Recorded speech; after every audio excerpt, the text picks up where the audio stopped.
was very clear to me immediately. Understood. I guess the question that I would have is, and I don't know kind of what this looks like. Is there grant funding that is available specific for this sort of project or program, or even potentially for the point of contact person? I guess, is there a way to do some of this in a way that minimizes the impact on the taxpayer? So, well, if you have, Go ahead. I can't answer that question entirely about as far as grant funding and everything, but there are definitely resources available. As far as some aspects of an idea would be education for city staff, for citizens, and those things are available. UNH has some resources available. They have a, what is it called? Extension puts on a class. Yeah, it's like invasive species boot camp The type of academy. thing. Yeah, and so there are plenty of education resources. Now, as far as funding a position, I can't speak intelligently about that, though. Some people would say I can't speak intelligently about many things, but Thank you. Yep. This is more of a comment. I just want to thank Councilor Williams for his efforts on that campaign, volunteer campaign. I have unfortunately never been able to attend one of those evenings and days, but I always have fear of missing out because I always see after the fact, and you guys do amazing work. It's very much needed in the city, and everyone usually is raving about how much fun they had doing that. So don't cut yourself short. And I also, with these recommendations, I'm in support of them. I do have some questions similar to Councilor Favelis about funding the point of contact, but I definitely think it is necessary, and I'm not sure if city staff has gone that far to think about it, but I'd like to hear more about that at a later date for sure. Anything else? Any public questions, comments? Coming forth. Hi, my name is Bob Milliken, 30 Allen Court.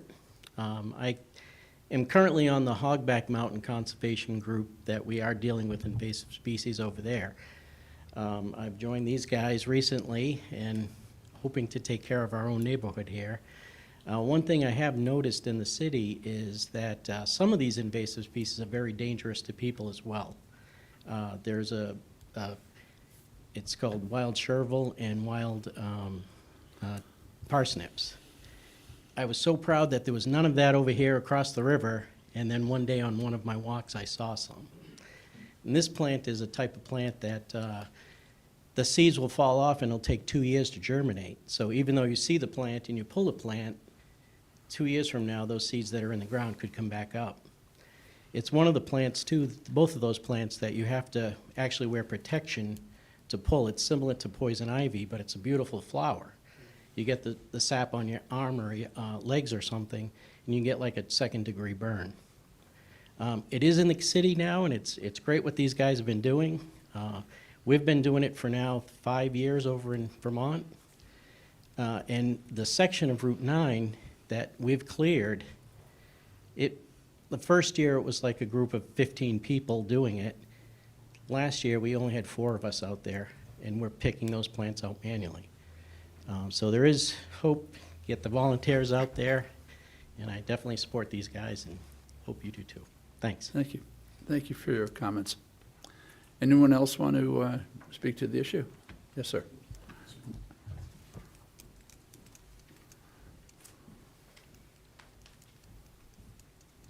Hi, Duncan Watson, Assistant Public Works Director. I agree with everything that Councilor Williams and Chair of the Conservation Commission, Von Plinsky, have said, and this is a huge problem, and it's not going to be easily solved. Frankly, the amount of resources that it would take to deal with this in an effective manner would overwhelm the city's budget. But one of the things that we can do is we can learn about the issue and develop best management practices to prevent more of these invasive species from getting hold. As far as a point of contact, I think that that's probably logically going to go into the Public Works Department and the Highway Division. and that we're going to be doing some work on getting to better understand the scope of the problem. But as I said before, we back when John McLean was city manager, I remember Court Blomquist and I, the former public works director, developed a capital project to deal with the emerald ash borer by itself, just as one invasive species. And when we got done with putting the numbers together, it was in the hundreds of thousands of dollars over multiple years. The question really is, to what effect? I mean, back in 2005, when my property was flooded by the floods that came in, my river banks are just covered with Japanese knotweed, and I have been personally out there summer after summer trying to deal with this Japanese knotweed, and it's a losing battle, I'm telling you. These plants are like apex predators, and once they get a hold of something, they're tough to get rid of. And as people who have experienced this before know, even when you do a removal, we've done a experimental removal on Beaver Brook on several locations, one by Carpenter Field, the other down by the former Kingsbury property. And even with some success in those areas, I still see that plant starting to come back now and repopulate. So it's a pervasive problem that we're going to require long-term overarching solutions, which I'm not sure how realistic some of those are. Oh, thank you. Yes, sir.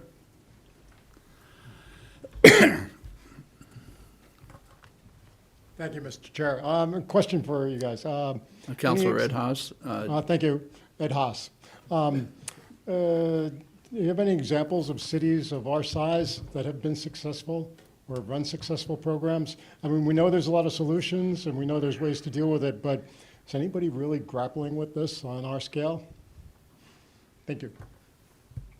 I can't point to any examples, but I can definitely tell you that everyone is grappling with this issue. This is not just a Keene issue.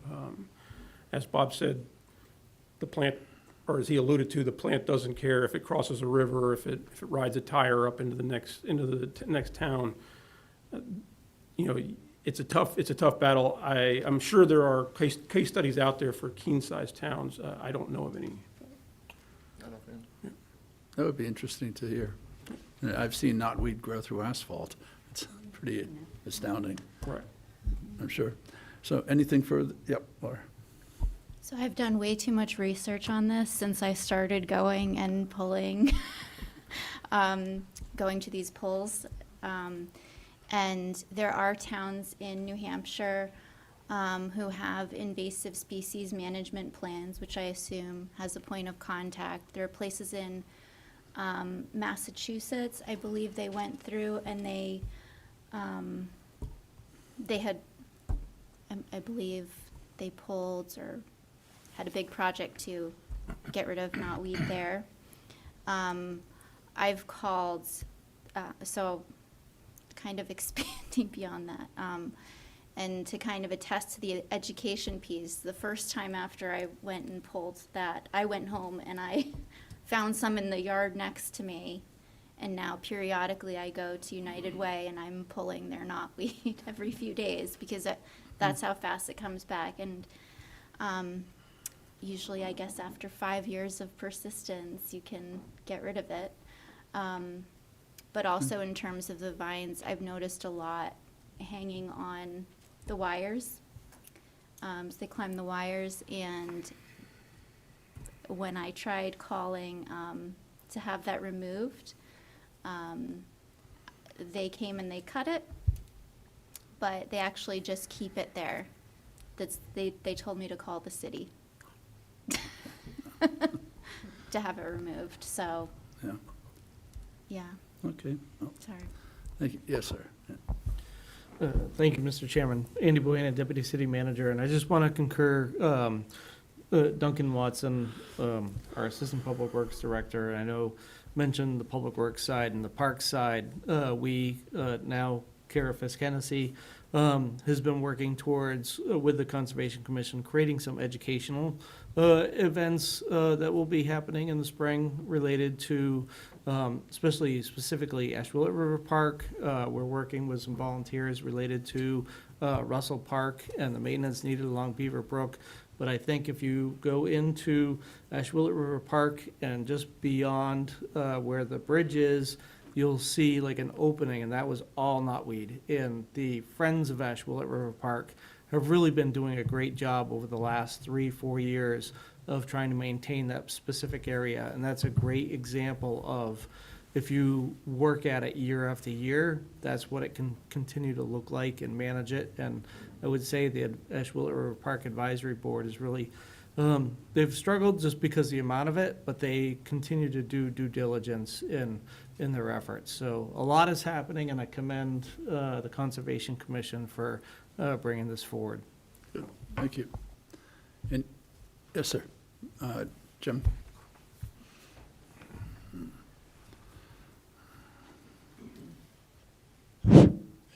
The last thing I thought I was going to talk about tonight is Japanese knotweed.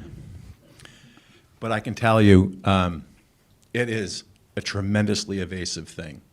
And there is not going to be any easy solution. It's going to be mostly hand labor. There's nothing that can stop this thing. As a person who bikes up and down the road all the time, and I'm a trout fisherman up on the Ashwillet, it is literally taken over the shorelines, where sometimes you can't even get to the shore to fish because there's so much knotweed. In addition to that, it also grows along the road, and it actually becomes a danger to public because you can't see around a corner because there's so much knotweed growing. And the DOT, you know, they only have so much money. And they find a few corners that are so bad, they actually will rip it up and then put down matting in order for it to not grow.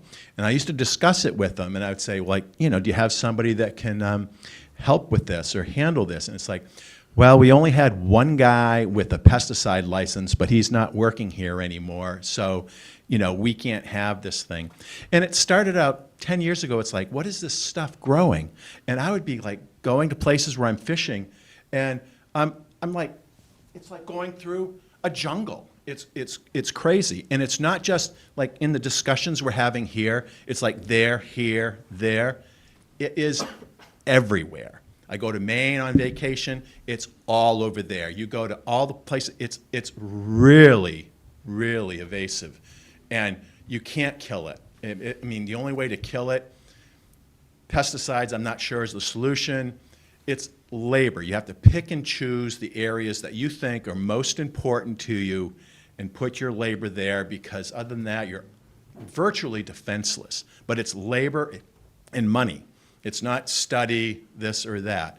I know the town of Nashua had it in their downtown where the river goes through. It became evasive there, and they spent a lot of money to get it out of, you know, the sightly areas of the town. But it is horrible. It is horrible. I'd put that almost as the #1 invasive species there is.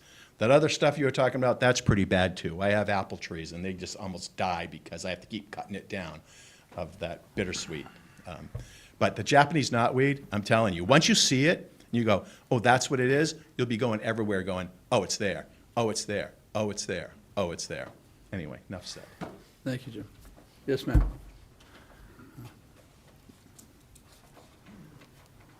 Hello, Heather Atwell from Pearl Street. I also did not come tonight to talk about knotweed, but I did want to mention I have a summer house in upstate New York, and about 10 years ago, they had a program to get rid of knotweed, and so I just Googled it, and it was through this, I don't know what I'm talking about, but I have a document, and I'd be happy to send it because at the time, my neighbor he said, oh, yeah, we've got all these trees, and I'm getting this wood chopper to get rid of the trees because they just keep growing. And then my mom had talked to a friend of hers who was a volunteer to get rid of this, and an environmentalist. So this is like, they use chemicals, but it's an injection into the, anyway, and I'm sure you have mothers who tell you about things. It took me a really long time for me to like zero in on what she was saying, but the knotweed thing and the injection thing,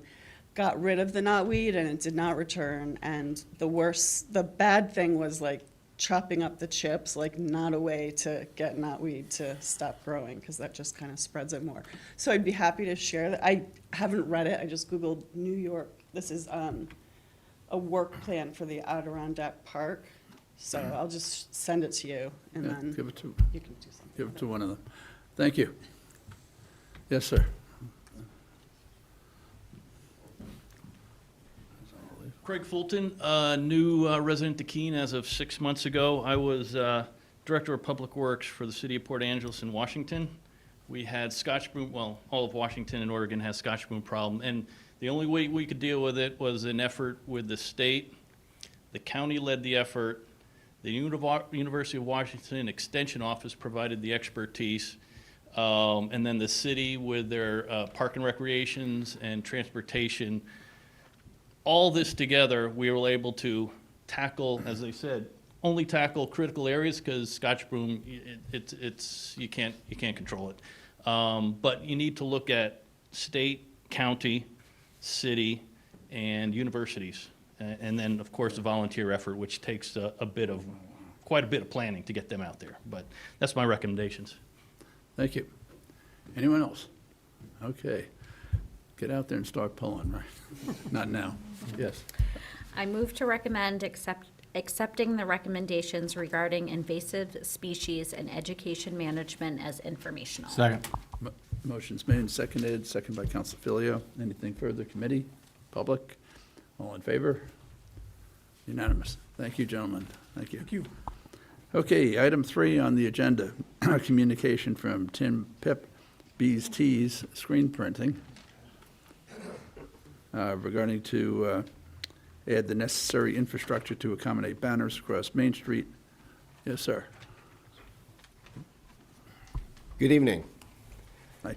I'm Tim Pip. I'm the owner of B's Tees, store on Main Street. I've been there for 10 years, and over the last 10 years, I've talked with numerous downtown business owners about potentially putting up a banner across Main Street. So my proposal tonight is for the installation of poles to hold a banner.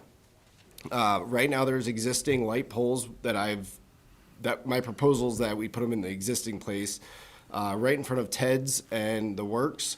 It would span across Main Street. The street is about 75 feet wide, and the poles were 75 feet wide apart. The purpose of the banner, or the poles, are to hold a banner to promote events mostly to promote events. Most banners like this are prohibited for, logos or anything like that, business use. But to promote events and other things that are happening down Main Street. One of the reasons that I'm bringing this up now is with the downtown revitalization. I think it's a great time to do that. I see a banner saying "we're open" kind of thing. So that's really what got it back to me, and talking with other downtown business owners.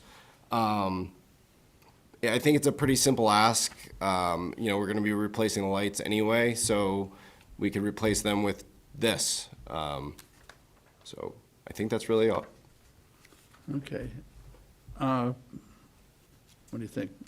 Go to Public Works? Thank you, Mr. Chair. Don Lucia, Public Works. This is a very interesting suggestion, and quite honestly, I didn't know much about these banner systems before the suggestion came about. Since we got your letter, I've been able to reach out to some manufacturers that make these kinds of systems, and so we've learned a little bit about them. The systems themselves aren't, I was actually kind of surprised. They were more affordable than I was expecting. About $25,000 to $30,000 for the materials, not including installation, for a system like we sized for what we have there. About 75 feet or so across. Just to be clear, the light poles that are currently used downtown wouldn't be able to support something like this. Because that banner is so big and it's high up in the air, catches a lot of wind, and the poles have to be designed to carry that load. So the poles themselves are fairly substantial. The other thing to keep in mind is these systems, basically, you'd have 2 poles on each side with taunt guy wires on the top and the bottom of the banner. The banners themselves slide in and out from the ends, and there's a pulley system to retract and extend them, as you want to change them for the seasons and what have you. Gem Graphics gave me a budgetary number for the actual graphics themselves of about $1,400 per graphic. So I would imagine, 10 or 12 of these a year, that's something that we would have to budget for if the council wanted to go in that direction. So I'd be happy to answer any questions, but that's what I've been able to learn so far. Well, just to identify, you print them too. Yeah, we do. And I know this sounds self-serving. It's not.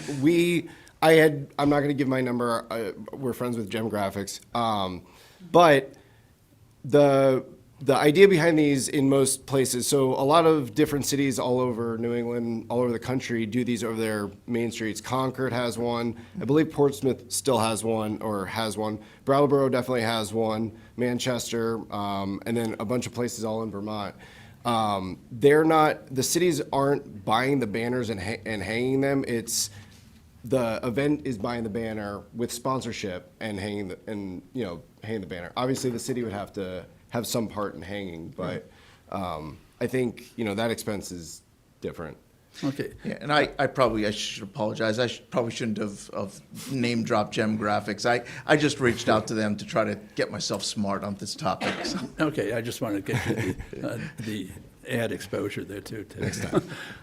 But as I understand it, these cables, they're not little thin cables. They're kind of substantial. No, these would be like 1/4 inch, 3/8 inch stainless steel cables. They're permanently affixed there. So this would be, permanent, rugged infrastructure that would be in place. And the word is permanent. They Right. stay up whether there's a banner or not. Correct. Would that be problematic for tall trucks or? So, no, they would have to be high enough that they would be above the clearance heights. So, DOT has standards for how high things have to be above the roadway, and we would be above that. It's just, something that's going to be there. It might not be something that's the most attractive thing when there isn't a banner hanging on it. People might be like, what's that up there? Yeah. And another way to attach would be to attach to the buildings.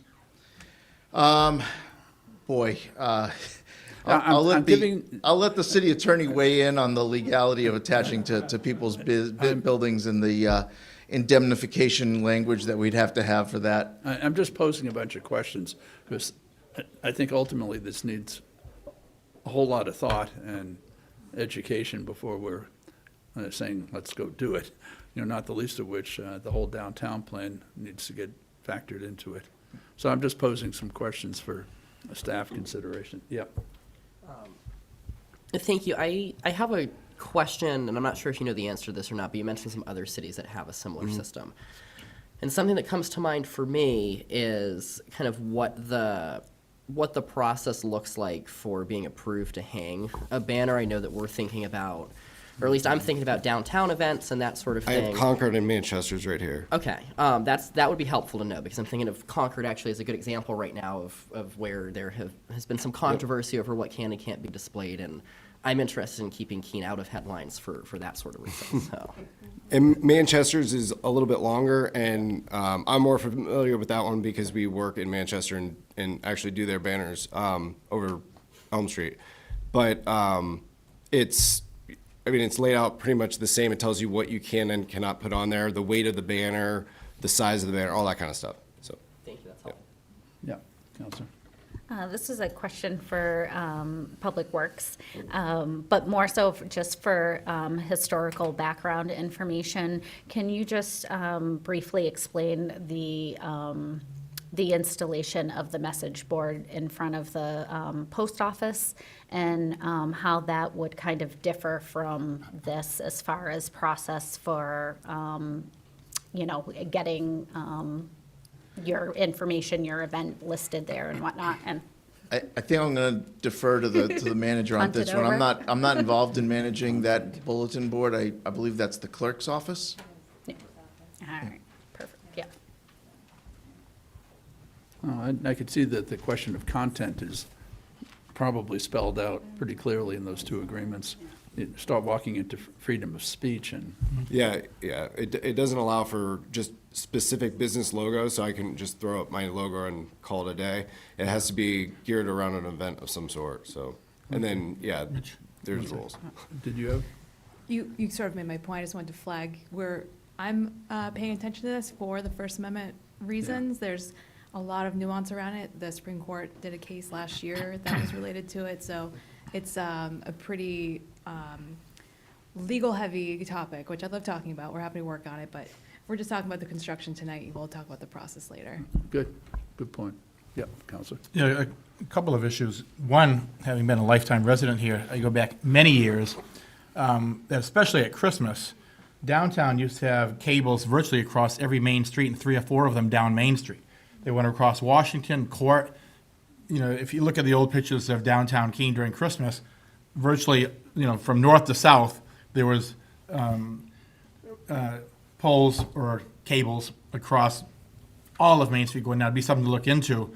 I was young. I don't remember if they were permanent and they took them down after the holidays, or they stayed there and just waited for the next holiday to go up. So Keene has done something similar to that. And also I mentioned Concord, which my wife and I have a tendency to drive through Concord quite a bit just when we get out of town. And when you pull into Portsmouth, before you go into downtown, they do have one of those banners going across both ends of Main Street as you go in. And it is a phenomenal advertising mechanism, because we'll drive into Concord not expecting anything, and then you'll look at it, it'll tell about a big downtown event coming up in a couple of weeks or whatever. And if you're from out of town, it's not something you would normally look into. But you drive through and you see the banner in front of me, you say, well, that's a great idea. Why don't we go back in a couple of weeks and enjoy that? So they work. They work because, I'm proof they work, because we went back up to Concord to one of their events. So I think it definitely has viability. Obviously, this probably would get tied in to the infrastructure project, which we'll be talking about later. And I think that's probably, if we accept it as informational or more time, or however we want to word it in government, kind of slide it over to the infrastructure project to tie it in with that, because obviously that's going to get tied in with it, whatever we do. Yeah, well, I think the background notes are picking up all these questions and comments, and more work for city staff, and then we can pick it up, perhaps. But informational, I think, is somewhat appropriate. Thank you for bringing it in. It's a good creative idea, certainly. And I think the cable is still up across Lamson Street for one of those signs, so you could go for that. Any further questions for Mr. Pip? Any public questions, comments, or whatnot? Okay. Oh, coming up. Hi, everybody. Ted McGreer, 115 Main Street. I do own the property at 115. Roger Weinreich, who owns the building across the street, he and I have been talking about doing this for years the way it used to be. You entered Keene, the city was welcoming guests and visitors with this beautiful banner that would announce Pumpkin Fest or Pancake Dinner or Supper or whatever you have. I'm a big fan of that. We're proud of this downtown, and I think this is an awesome opportunity to kind of roll back the years and bring back some of that nostalgia to our city that we love. And we have a really unique downtown. We always talk about this. People come in from all over the place and they love our city. So I really want you to weigh in on this. I don't know if it needs to be a $20,000 cable system.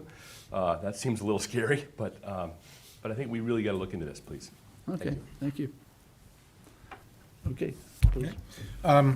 Okay, I move we recommend the communication regarding banners as informational, and have city staff report back to MSFI as to their findings. Second. Yeah, Councilor Tobin for the second. You get the next one. Anything further, committee, public, all in favor? That is unanimous. Yes, we're all there. Okay. As I said previously, the idea of moving up a couple of the later items so that we have all the downtown discussion after that. So that would be to move item 6, request for a marked crosswalk at the intersection of West Street and Pearl Street. Public Works Director. Boy, you're working hard tonight. Thank you, Mr. Chair. I believe that there's some folks in the audience that actually requested this that may want to speak first. Fine. Is that true?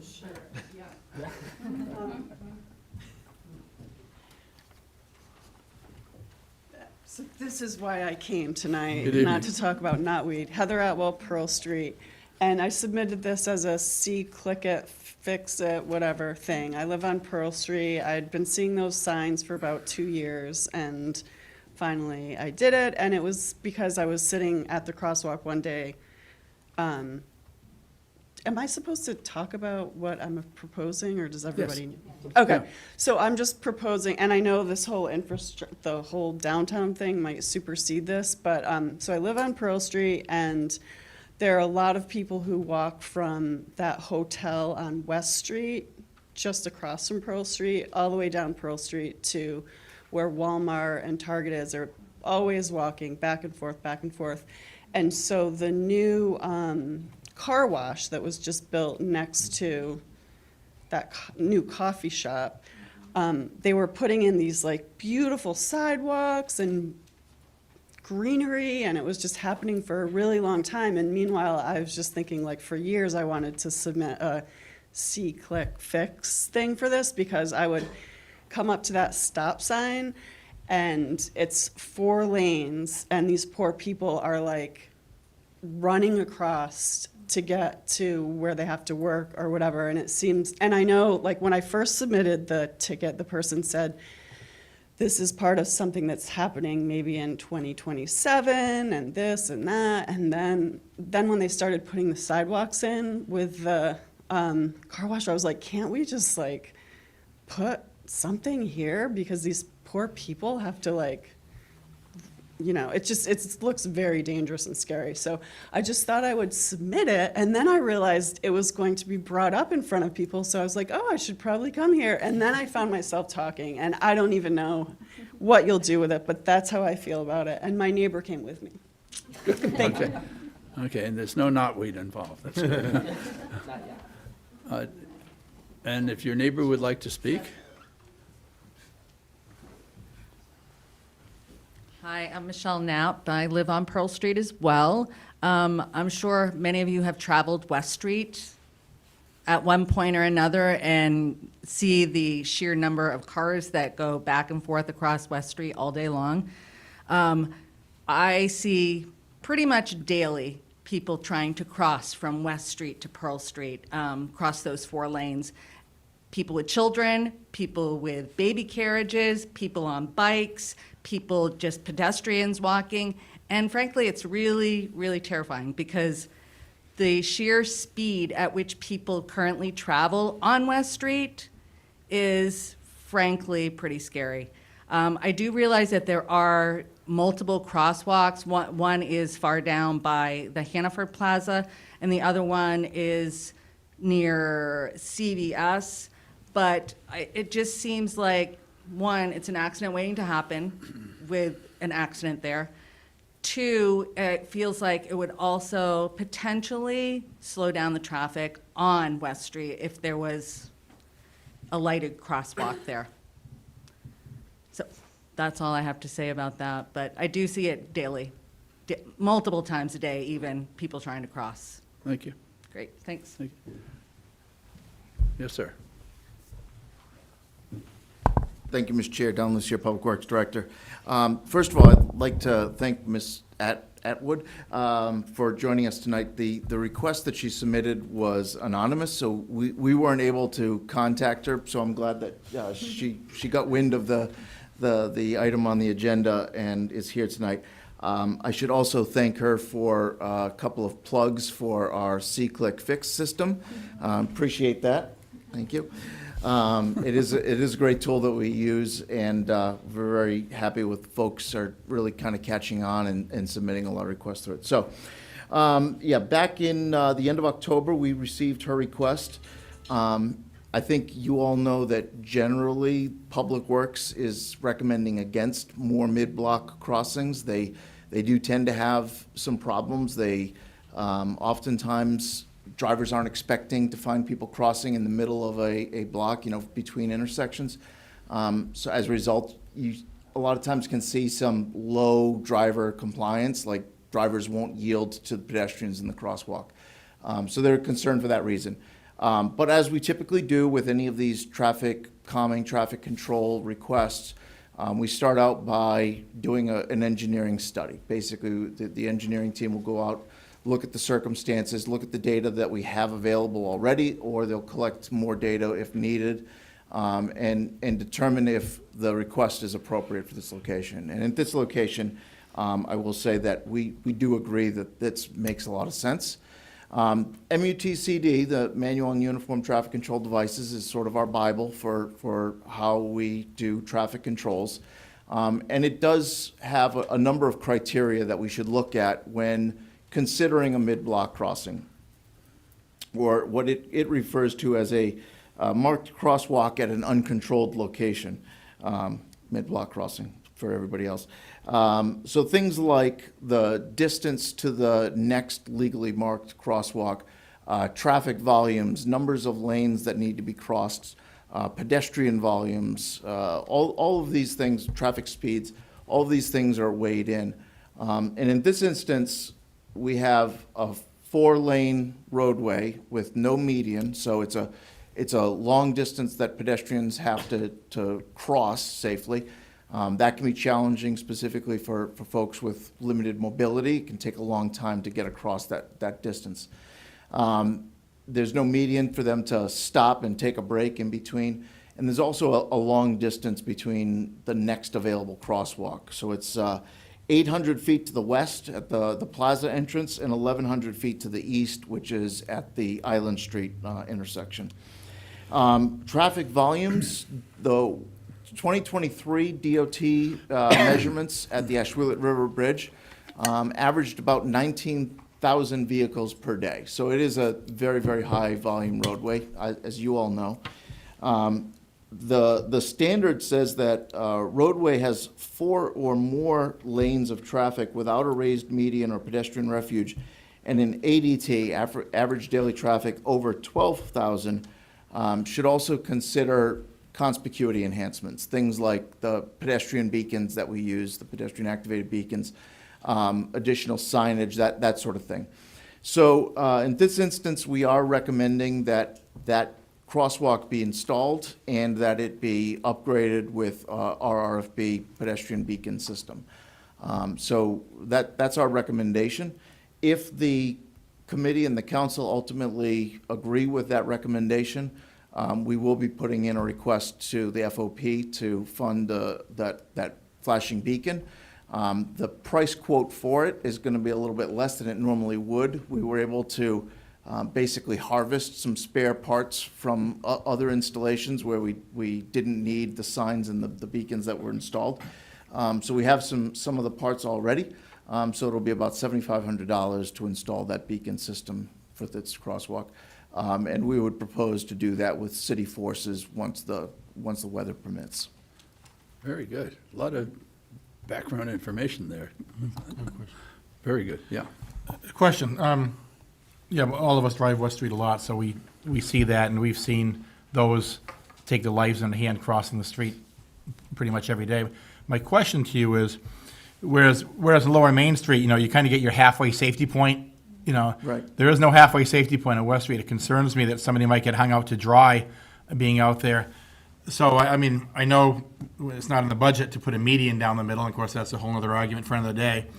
But is there a way at least to where the yellow line goes down to just go around a little bit like that, almost like a halfway point? Because like I said, that can be pretty, I've crossed it a couple of times, and yeah, you do get out into the middle, and you're in Never Land if cars are coming the other way.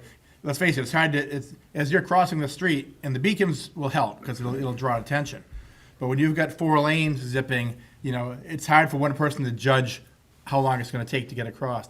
So my question is there any way we can make something in the middle a little bit safer, even if it's just paint, if somebody gets kind of halfway across? So that wouldn't be my recommendation, only because right now the lane widths, the curb to curb width, really wouldn't accommodate a substantial enough median in that area without really narrowing the lanes more than you would like to see, frankly. But what we can do is the timing on those beacons can be adjusted based on the crossing distance. Okay. So it'll be programmed so that a person with, not the best mobility still has time to crosswalk the crosswalk while it's still flashing. Okay. And again, I'm sure I've mentioned this in the past, but those beacons don't change state law. Drivers are still required to stop for pedestrians in the crosswalk, whether there's a beacon there or not. Right. All they do really is draw the driver's attention and make sure that those pedestrians have a better chance of being seen. Okay. So, once that pedestrian is in the crosswalk, folks have stopped to let them cross. It's incumbent on the drivers to wait until that pedestrian makes it across the roadway. I understand what drivers are supposed to do, but as we've seen up on Route 9, they don't always do what they're supposed to do. Understood. So it's more of a safety concern when the driver doesn't do what they're supposed to do. The other thing I will point out, and Heather mentioned this as well, this project, this area is slated for much more significant improvements in the near future, right? So I know 2030 doesn't sound like the near future, but we're going to start designing that project in just a couple of years. I favor it. I just want to make sure we make it as safe as we possibly can until the major developments happen in a few years. Thank you. Thank you. Anything further, committee, public? Words right out of my mouth. Motion. Move to recommend that the city manager be authorized to install a crosswalk and pedestrian beacons on West Street at the intersection of Pearl Street. Second. Motion's been made, second by Council Filio. Anything further? What? Oh, someone is, thank you. Hi, Ian Matheson, 11 Court Street, avid pedestrian. I share the concerns that Councilor Filliot raised with people stopping. Fairly often, even with these illuminated crosswalks, people don't stop. I think there's some mentality out there that if I'm on the other side of the street and you're traveling in the opposite direction, I don't have to stop for you because you're not in my lane yet. I'm curious if maybe we could install something similar to what we have on Washington and Vernon Street, where it actually stops traffic with a red light. Just concerned about that 4 lanes of traffic that people have to traverse through. And not sure if the actual yellow flashing hazard lights will prevent any type of accident or injury. Thank you. Yeah. I think your concern is well taken. I'm going to assume that the process of getting a stoplight in the middle of West Street would be a lot more problematic than this quick and simple solution. Yes, yeah, that's right. Whether it's a full stop control system or even just a pedestrian hybrid beacon, which is a little bit different. We don't have any here in the city, but they're signal systems that go over the roadway, and they actually have stoplights associated with them, but they're pedestrian activated. Those systems are significantly more expensive. In that area, we may have to have that reviewed by the DOT because it's close to the state highway. There's a certain point on West Street where the DOT has a review prerogative for our improvements, and I don't know exactly where that is. It might be the Ashwillet River Bridge, but I'm not 100% sure. But yeah, that would be a much more involved project and a lot more costly. Thank you. Thank you for the suggestion, though, sir. Anything further, committee or public? All in favor of the motion? That would be unanimous. Thank you. Okay, and now we're getting to the main event of the evening. Almost. Heritage Commission. What, did I miss one? Number 7. 7? 7. Oh, you're right, you're right. 7. Wrong, that's why you're here. Okay, item 7, proposal for a stop sign at intersection of Jennison Street and Foster Street.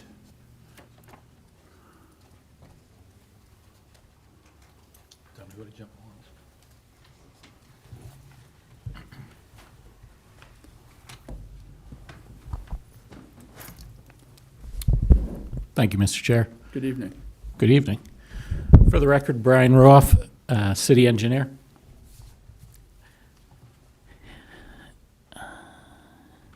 Any questions? I'm trying to pull up our visual for this, trying to put you there, but, hold on. This one, okay. PDF, okay, here we go. For this agenda item, you should have an image in your package. I pulled it up on the screen. Tell me when you could see it.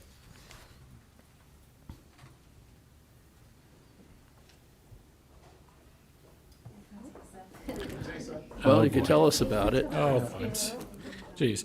Well, similar to the last agenda item, this is a request that was received by the public. Similarly, the engineering division looked at this intersection and determined that what was being requested, a stop sign added on Jellison at the intersection with Foster Street at the northernmost end of Jellison Street, was in fact warranted based on the MUTC manual, specifically section 2B04-09B, due to the obscured sight line at the intersection looking west towards eastbound traffic on Foster Street. So to orientate you on this visual on the screen, the lower is an overhead view of the intersection of Foster and Jellison. If you look at the two images above that, it's the view at the intersection, both left and right. As you can see, there's a fence on private property that completely obscures the view of traffic coming eastbound on Foster Street. We went out there and stayed out there for a little bit and noticed some cars just whip around that corner, and you can't see anyone coming. So based on that and based on our engineering assessment of this in conformance with the Manual for Uniform Traffic Control Devices, we are recommending that the committee recommend that the city manager be directed to draft an ordinance adding a stop sign at this location. With that, I'd turn it over to any questions you have. And the big discussion would be actually on the ordinance. So, any questions? Otherwise, then, is the city manager or the city attorney drafts this ordinance? It's going to be Public Works, draft the ordinance. City attorney reviews it. Okay. So it would be, as the motion it says to us, that, Jacob, you're up. Move to recommend that the city manager be directed to draft an ordinance adding a stop sign at the northernmost end of Jennison Street at its intersection with Foster Street. Second. Seconded by Council Filio. And again, the big discussion and analysis really would be at the ordinance time, but the committee seems interested. Anyone from the public want to weigh in? Anything from the committee? Just real quick, because I know that I've been on the losing side of a vote on this committee before related to stop signs at intersections.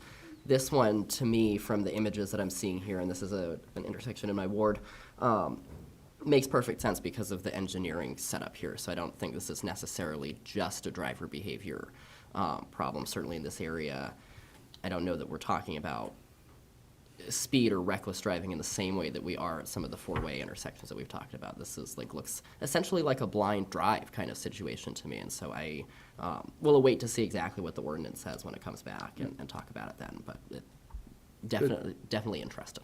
Anything further? Okay, we have motion seconded. Yes, we do. Yep.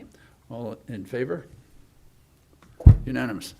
Thank you, sir. Thank you. Okay, now, talking about downtown. And again, we're really talking about design issues and details on the next two items. And also, it's not just design features. Once we get into the Stantec presentation, we're also talking about communication and the timing of the construction and the ombudsman, and it's going to pick up some of the issues that were brought forward at the Finance Committee meeting. But we are primarily talking about design. So, item 4, we have a communication from the Heritage Commission, design details and downtown project. And who is presenting for the?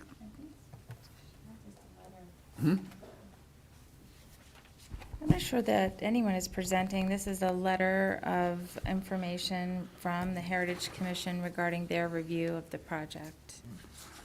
Okay. I think anyone Good. here is from Well, Heritage. it's some comments, but I wanted to recognize anyone if they were sitting here. Yeah. But therefore, motion, I move to recommend regarding design details in the downtown infrastructure project to be accepted as informational. Second. motion's made and seconded. Hello. Mr. Chair, just for a little context, I will say, our consultant did meet with the Heritage Commission while they were deliberating and discussing these things. So the options and the choices that we're going to be showing you in a few minutes have been sort of informed by some of this feedback that we've already received. Where there are recommendations and suggestions from the Heritage Commission that we may or may not agree with, I'll kind of point that out. Thank you.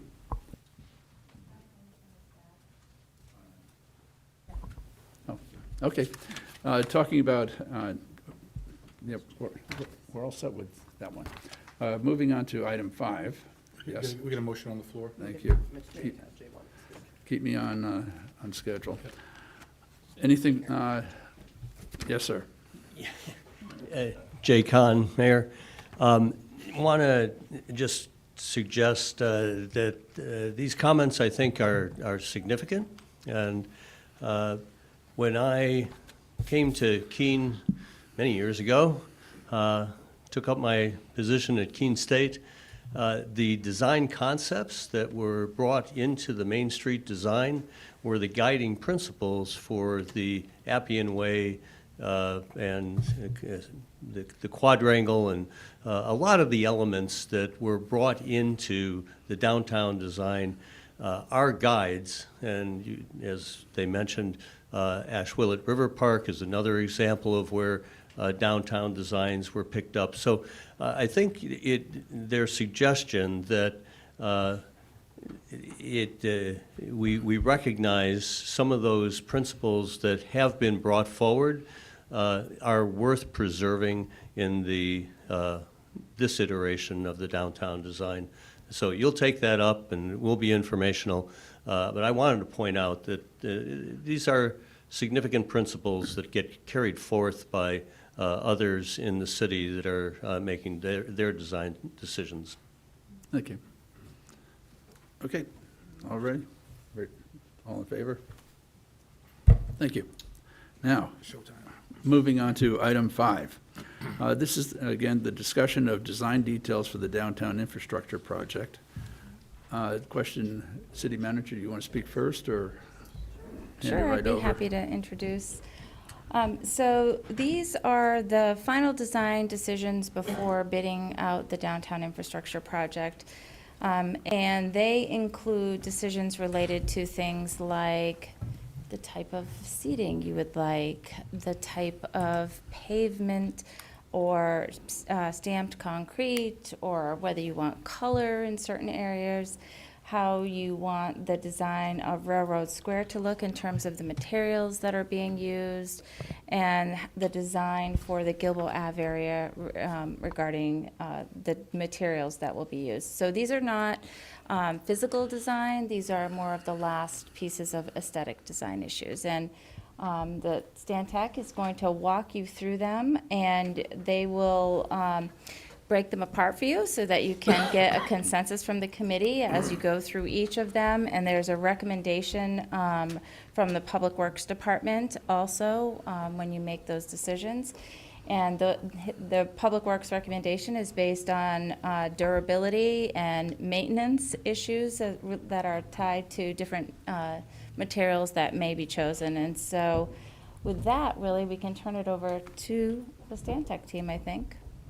Great. Well, thank you, Madam Manager. And Councilor Greenwald and members of the MSFI committee, I'm Ed Roberge. I'm a civil engineer with Stantec and part of the design team here. I'm with Bob Corning.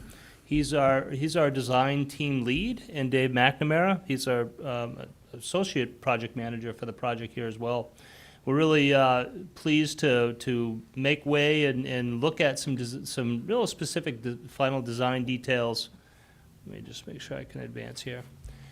You know, the project has been ongoing for a while, and we got through our preliminary design some time ago, and now, as we promised in the past, there's a number of design details when we get into the real detail of the project itself that we want to kind of flesh out tonight. So, as the manager had indicated, we'll talk about a number of factors that encompass all phases of the project. When I say phases, we've been talking about the project in specific areas like Main Street as one area, the Gilbo, the Railroad Square area, and then Central Square. So we'll follow that same theme as you've seen before. And this will just give you some information, and we brought these graphics just in case we have to go back and look in details. This is your project here, and this is Main Street. So from where we left off at preliminary design at our last meeting, these are some of the same details that you've seen before. These colored renderings are just capturing bits and pieces of the corridor. This happens to be a snapshot between Railroad Street and Church Street. And it's just pointing out, all of the elements that we'll talk about tonight, which is sidewalk materials, which is tree planters, which is the bike lanes, which is crosswalks, and even the ways to plant trees and seating benches and a whole bunch of details that we hadn't gotten to yet, but will inform our design. We're approaching the 60% completion now on the design package. It's a pretty large, comprehensive package. These details, these selections tonight will help us make our way toward finishing that package set as we continue on. Another snapshot really in the railroad and in Gilbo Avenue area, the raised crosswalk, the raised table, I should say here, with bollards and all of the areas, the two entrances to the Gilbo area as well as Railroad Square. Again, these are just snapshots of what we want to talk about. And here's part of your list right here. These are all and you'll see that we'll go through these decision matrices based on character area, as I mentioned before, but we'll talk about material types and amenities in equipment, and different options that you see all listed here. I think the flow of our work would like to get to each of these items, look at some examples, and then have a conversation regarding preferences. And as the manager had mentioned before, Public Works has chimed in. We'll see some of Public Works elements. So we'll bounce around here from a presentation aspect. So I'm going to hand it to Bob right now, and he can start talking about surface treatments on sidewalks. Hey, Bob. Good evening, everybody. Thank you, Ed. From a design perspective, the design team has always thought, and as you could see in the renderings, we've always tried for the sidewalk surfaces not to have just a continuous plane or level plane of just plain concrete. We've always thought about the fact that the main pedestrian thoroughfares would be concrete, but that there were opportunities for accents, either along the face of the building, in the furnishing zones, in the strip between the bike lane and the curb. And so we've been looking at different opportunities and different options for those materials, and reviewing those with Public Works in terms of durability and maintenance. So certainly the first option would just be a standard concrete. There are opportunities to do different kinds of scoring patterns, different kinds of broom finishes, or even potentially exposed aggregate. So that's one alternative. Go to the next slide. Go to the next slide. Yeah.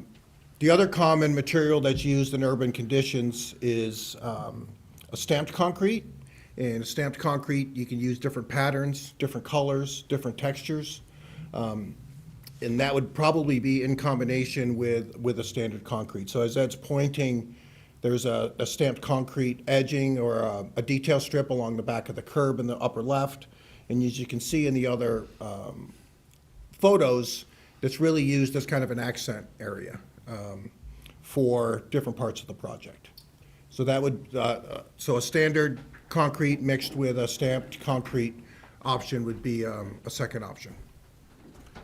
From the perspective of costs, and we'll talk a little bit about costs as we go along between each of these. We can point that out when we get to the decision matrix, but as you imagine, standard concrete versus concrete, and I'm gonna let Andy go. I know, it's. Yeah.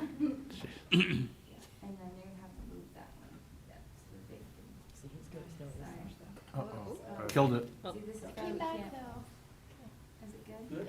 Perfect. No, he's stuck inside. And if at any point you need me to zoom in on something that you want to detail better, we certainly can do that. So we'll make sure that we fully understand the perspective of costs between each of these. That's a real important point as you look at that. And then the third option would be, again, a combination of concrete, but then introducing a unit paver, and that could be a brick, it could be a concrete unit paver. We've had a lot of success with these types of paver systems in urban environments. You know, the installation is really important, that they hold up and that they're durable, but obviously that there is some potential maintenance issues in the future, as well as, you know, it is an increased cost for pavers. And a unit paver, just by definition, it can be either a brick or it can be a concrete paver.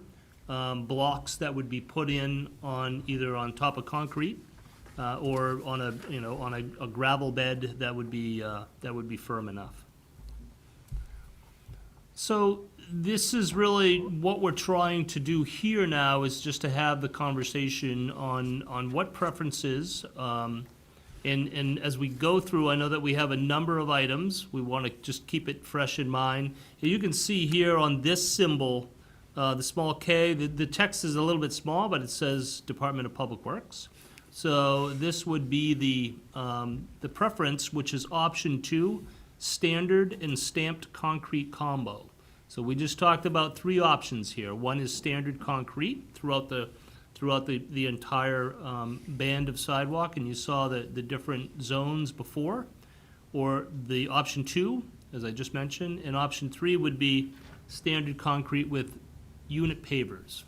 From a cost perspective, interestingly enough, 1, 2, and 3 is in the order of expense. Obviously, option 3 would be most expensive because of the combination of the unit pavers themselves. Material is a little bit more expensive, but then placement and foundation is a little bit different. Okay, so to the committee, 1 minute. Yeah. We have quite a few decisions to make. So as we're working our way through this, try to state your thoughts, be brief, and you don't have to get into too much discussion. And to members of the public, if you have some strong thought that you would like to communicate, same thing. Just please be brief, because we have a lot of decisions to make. Yes. I think overall cost is going to be extremely important, because this is the first of many. And we can say, well, option B or whatever costs a little bit more. But if we do that all the way through, we keep saying a little bit more, a little bit more, a little bit more. By the time we're done, we're at a lot of bit more. So I think cost is extremely important here. Also, when it comes to downtown sidewalks, having seen and lived here a long time and seen many different variations, I guess it's the KISS, keep it simple, stupid, because we've had variations, and when somebody is, got mobile issues, they're in wheelchair, they're in crutches, whatever. Anytime you have something that's not smooth, it creates a problem for those. So at least in the heavily traveled main area that the pedestrians use, in my opinion, it just should be boring, standard concrete, cost efficient, and very little maintenance. One person's opinion. Okay, one other issue to stir into that. We are doing this project once, probably, well, hopefully. It's the last time in my lifetime this is going to happen. I won't live through another one of these projects. Anyway, so we should not cheap out. We need to come up with a good, high-quality project. Not to go to the extreme, exactly what Council Filio is saying. Durability is important, cost is important, but the aesthetics we want to have a project that we're really proud of. Yep. Thank you. Just real quick, want to say, I think that aside from the cost of the kind of unit paver combo, I recall we had this conversation at the workshop around Railroad Square. I'm thinking about ice, I'm thinking about frost, I'm thinking about snow. And those start off, they look great. And then in New England, after a few winters, I'm worried about them. So I think option 3 should be off the table. I think so. Yep. I really like option 2. I like that it creates some sort of separation. It's a clean line, and it also adds texture to the space and some warmth potentially. I really like that one. Good, okay. And if someone from the public wants to throw a quick thought in there, put your hand up. And again, you got lots of decisions to make, so speeches are not necessary. Scoring patterns matter. It can't be a flat concrete. It needs a scoring to it that is a brush finish.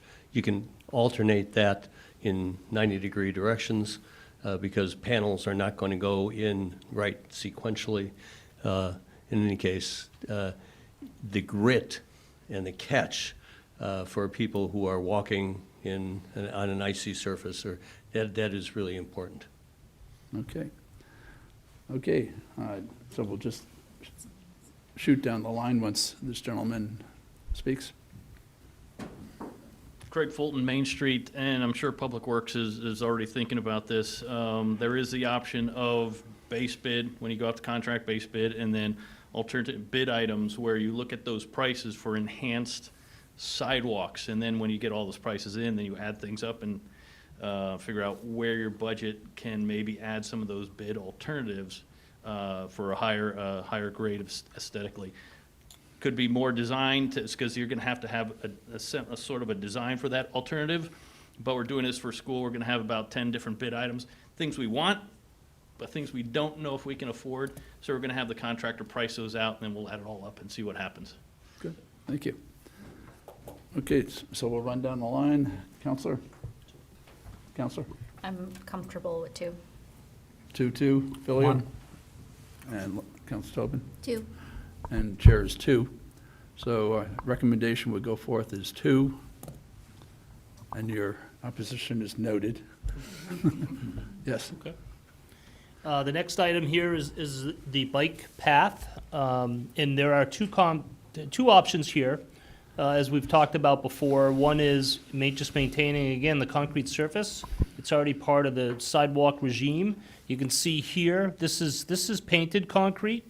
The green obviously is very attractive in terms of meeting the standard of color, not the personal piece, but the required piece. But you can see on the bottom here the integral concrete color. This would be more so if it were part of the concrete in a pigmented color added. So integral, and you can see how that would be, it still would have contrast, it would still be quite visible, but yeah, it's not to the extent of that. On the bituminous side, and one of the biggest differences here, we've talked about this before, is on concrete panel. Obviously control joints and expansion joints would be present, and this is the scoring pattern that would be typical. On the bituminous side, it can be continuous. So there's a option here, bituminous, that would be unpainted, or again, the painted component.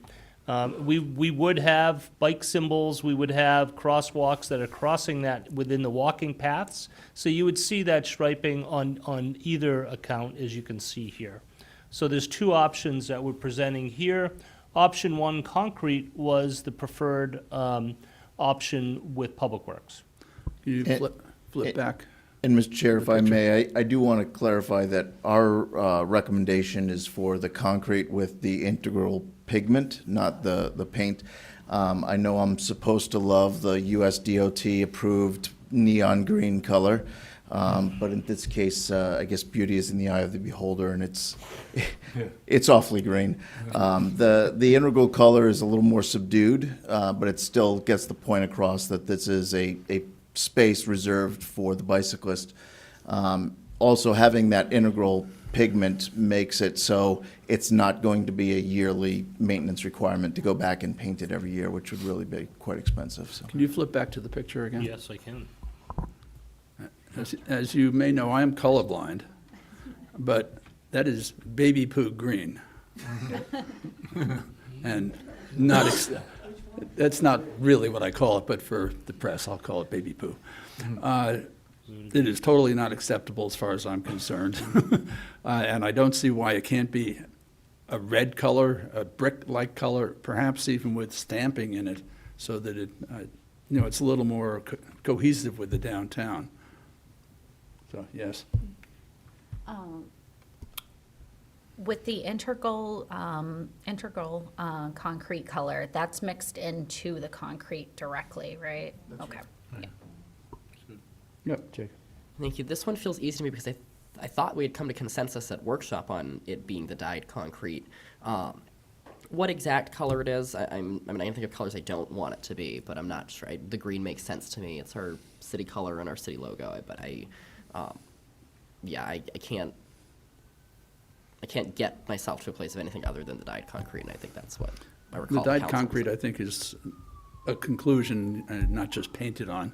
And, just looking at the public out there, I don't see an awful lot of smiles on the green as shown, but I think I killed that one. Good.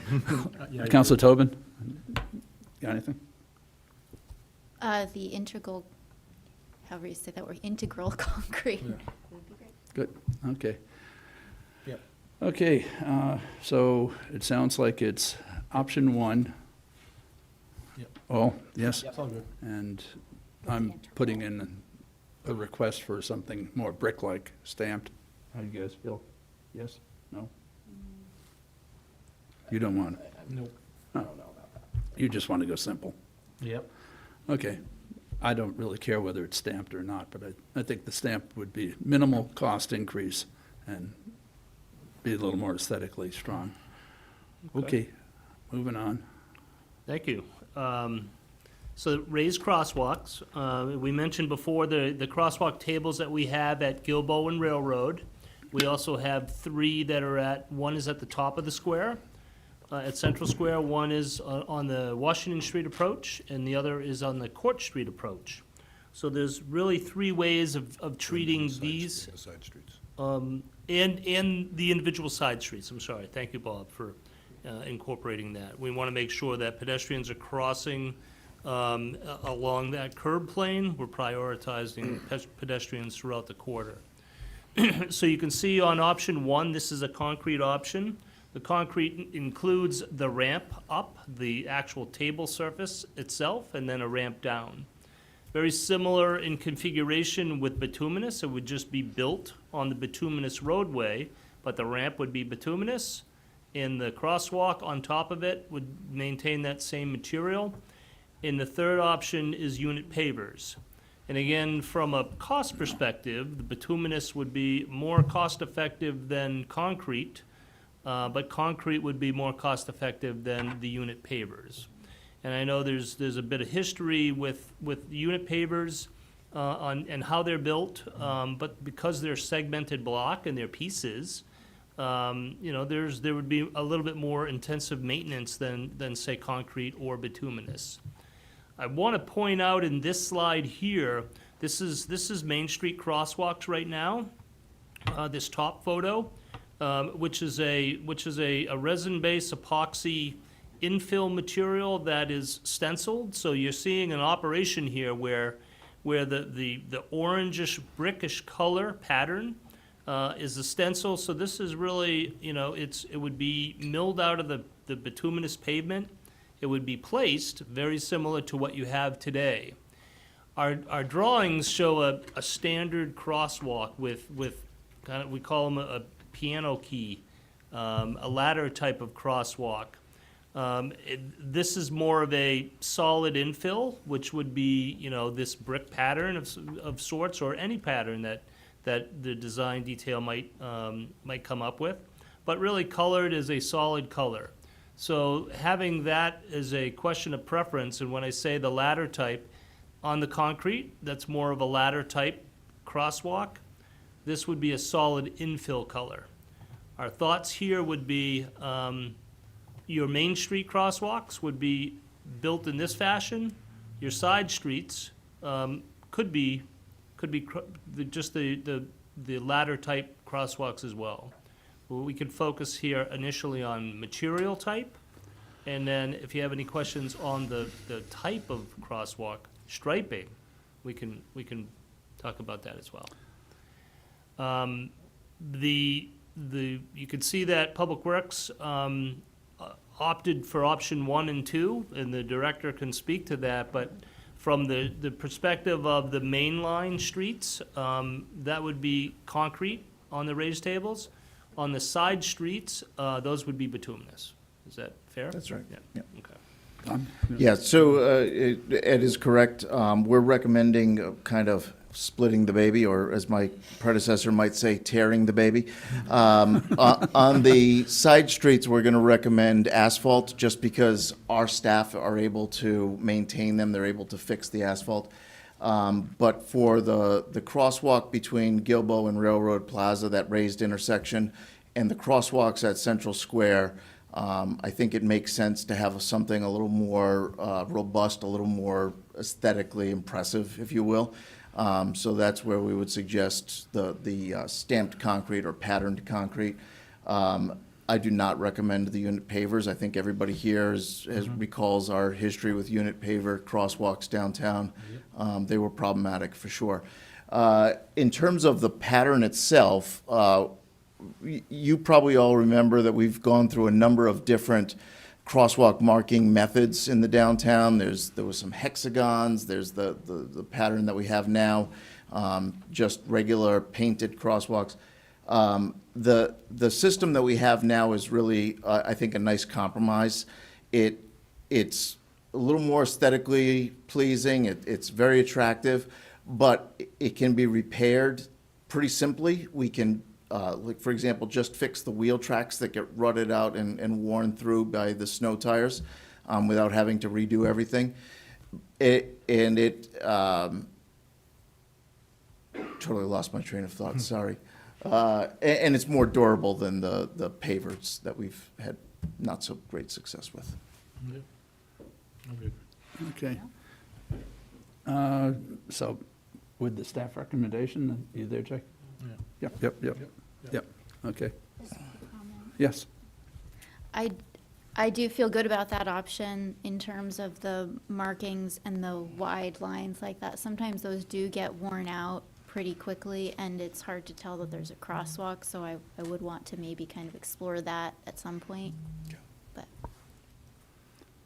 Okay, moving along. And again, anyone in the audience wants to chime in, just put your hand and, yes, next.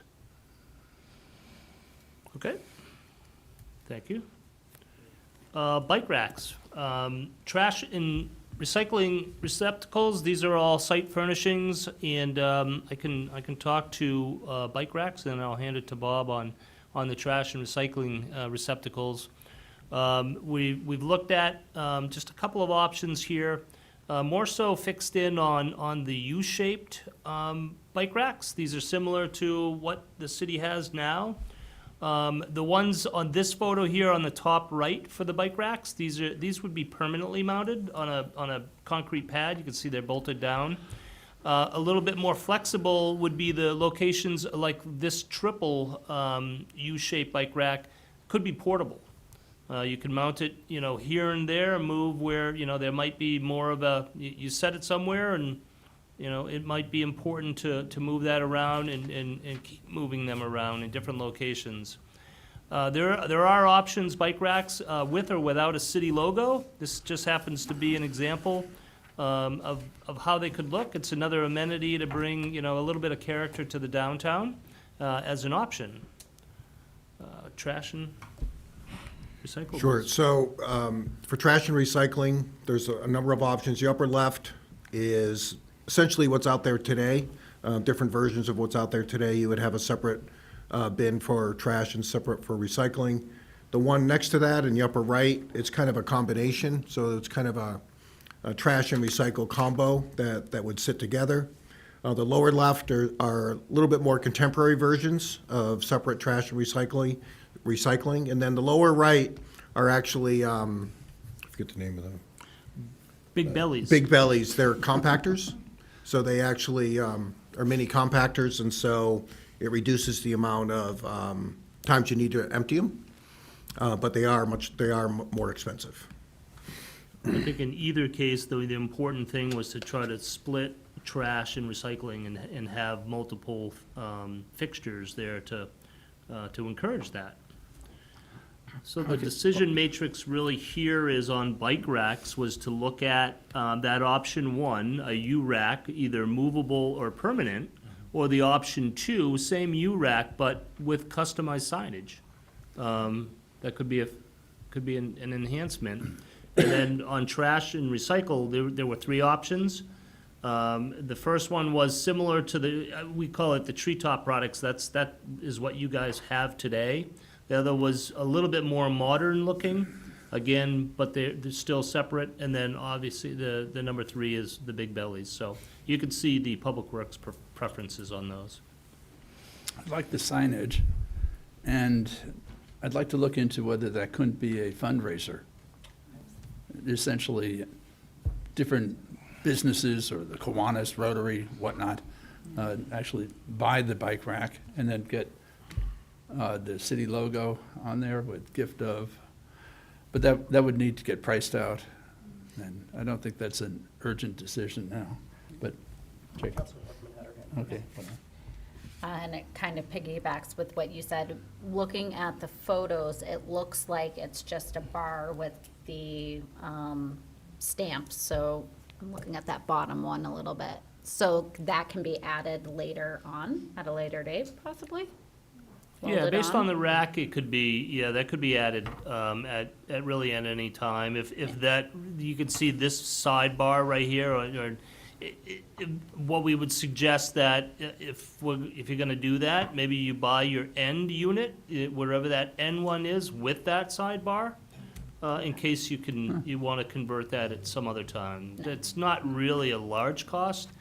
Even the signage, I don't think is a budget buster certainly by any means, but I think the option for donations or sponsorship is a nice idea. Okay, so first decision is dealing with, is it permanently fixed or movable? What are you saying? Thank you. I had to associate myself with the previous 2 comments. I know we're trying to move through this quickly.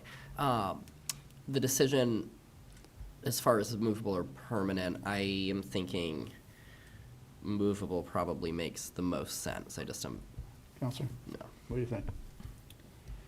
Yeah, I agree with the movable options. The movable makes more sense because if you have temporary ones and you find they're not being used at that particular location, and you could easily move them. Plus, if you have to have maintenance around them, it's easier to move them. So it makes more sense to have the portable bike racks.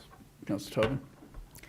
I'd prefer the permanent, just because sometimes the ones that are movable end up getting sort of tossed in a corner, twisted, they're not positioned clearly, but I don't have a strong preference. Well, okay. I will have another quick question about the trash cans, though. Okay, yeah, when we get there. I'm more favorable to the movable also, so. I would suggest, Mr. Chair, that we might be able to kind of reach a compromise.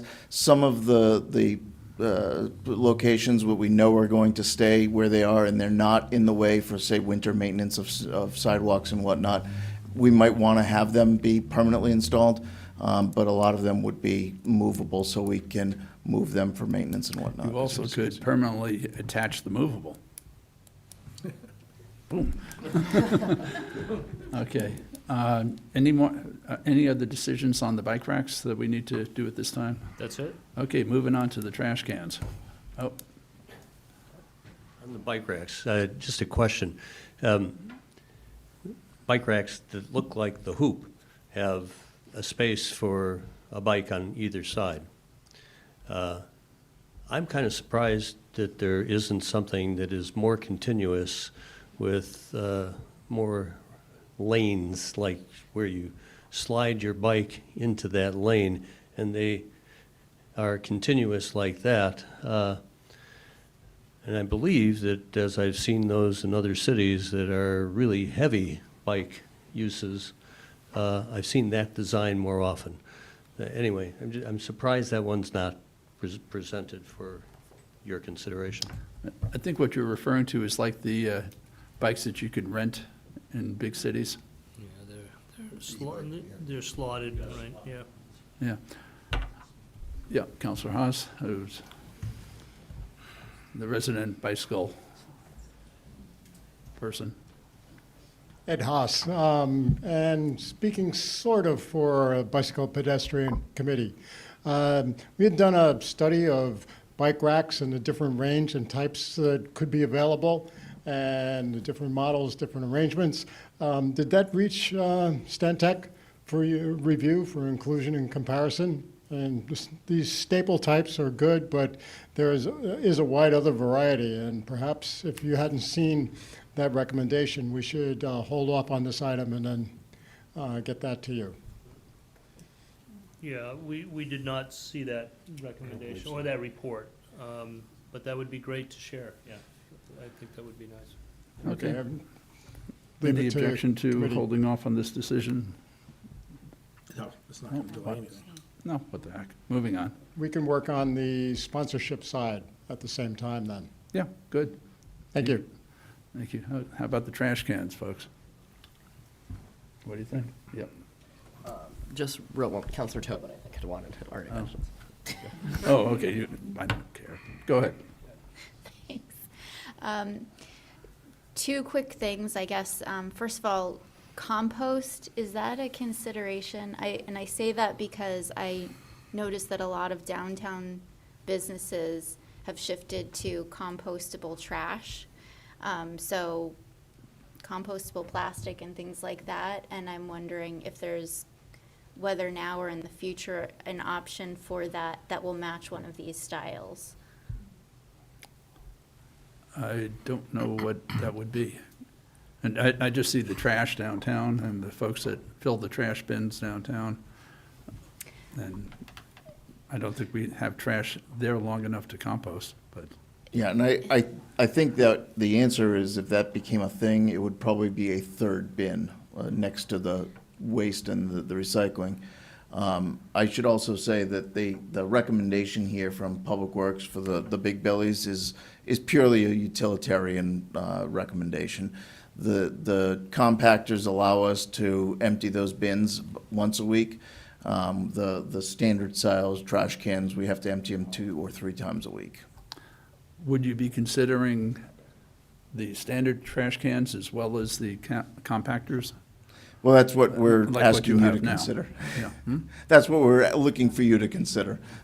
But to have them both, Yeah, we would suggest one or the other. one or the other? Yeah, right now, I think we have the compactors in 2 locations. So you want to have consistency all the same? Right. Ooh. Yes. Yeah, I think the part that because that argument is compelling to me around the efficiency of staff. I think what I'm struggling with is that those don't look very historic downtown to me. Nope. So I'm leaning more towards option 1, could live with option 2. I'm really struggling with it. It's like a weird thing, like get caught up over with trash cans, but it's not. It's a little bit modern for my taste for the feel of our downtown. 100%. Yes. I'm leaning towards option 3 only because it, a couple of things. I'm thinking as far as durability, as far as like getting tipped over, that type of thing. And then as far as pests and animals getting into the trash, it just seems to be more able to contain the trash more, even out of line of sight. So I'm leaning towards 3. Can you fill us in on the cost difference between probably 1 and 3? Yeah, option 1 and 2 are comparable. I'd call that, if I'm gonna just classify it with $1 sign. I would say that option 3 is 3.5 dollar signs from a comparison. They are a little bit more expensive, yeah, it's, you know, you have history in buying them if you want to share that, but yeah, it would be more expensive. Manager? I just wanted to add one other thing to think about. For the option one type receptacles, we don't get great recycling compliance. We get better compliance with the option three, for whatever reason. Does option 3 require wiring, or is it solar? They're solar powered. And obviously, They're option solar 1 is not going to break down, That's true. something mechanical. Yeah, Yeah, I'm with option one. One, cost, obviously. And it's one of those, keep it simple, stupid. You see trash cans, and if, you know, the big bellies that come with a big cost, and they also come with maintenance repairs, where your basic trash can doesn't. And for the price difference, that we have 3 times more, you know, we could go out and get more of option ones. We could put more trash cans downtown, especially in the event of, you know, downtown projects that are going on. So I think, once again, this is one of these cases that we have to be really careful about we have to remember who's paying for these. And option one, they work, and they're a third the less cost, so I'm with option one. I didn't hear anyone say anything good about option 2, so I think we can take that out of the discussion. Okay. We have a 1. We have a, I'm a 3 and then a 1. I'm okay with 1 as well, but I'd prefer 3. I'm okay with 1. and I'm a 1. There we go. Good. Boom. Next item. And Okay. my request again, if we can get the logo on the side of that. There's an option for a small logo on that as well, so that's something that we can Later, detail yeah. and look at for you. Sure. Later. Next slide. Okay. Oh, here's a real controversial one. I tell you, we would get into a little bit of the weeds. So these are, I know that there's 4 options here, but I think there's really 2, because there's a painting scheme that's one. But on option 1, 2, and 3, this is it's a new modern hydrant. It's just a replica of older hydrants. So if that was an important item, and we did talk to the Heritage Commission, you know, about this. They did like the old, call it a throwback hydrant. Option 4 is essentially the existing hydrants here. And you can see really there's really 4 different painting schemes. There could be more, but option 1 is just solid red. Option 2 is a red body with, you know, the different valves and the valve cover or the bonnet is white. Option 3 is something nearby, which is all yellow. And option 4 is your standard hydrant type with a blue colored bonnet. And Public Works can explain the blue color represents the line pressure that would be delivering the water. So it's really an indicator to the fire department when it shows up that blue is your extra high pressure system. And if it's low pressure system, then they would be treating it a little bit differently. So those are the differences. You want to add anything? Yeah, so I think this one might be one that me and Councilor Filio agree on. My recommendation is to stick with our standard hydrants. If the preference is to make them blend more, we could paint the bodies black instead of the silver gray color that you see on our hydrants. But the bonnet should be color-coded to the available fire flow for the fire department to know what's available there. They used to be black. They used to be black. Yeah. Okay, any preferences?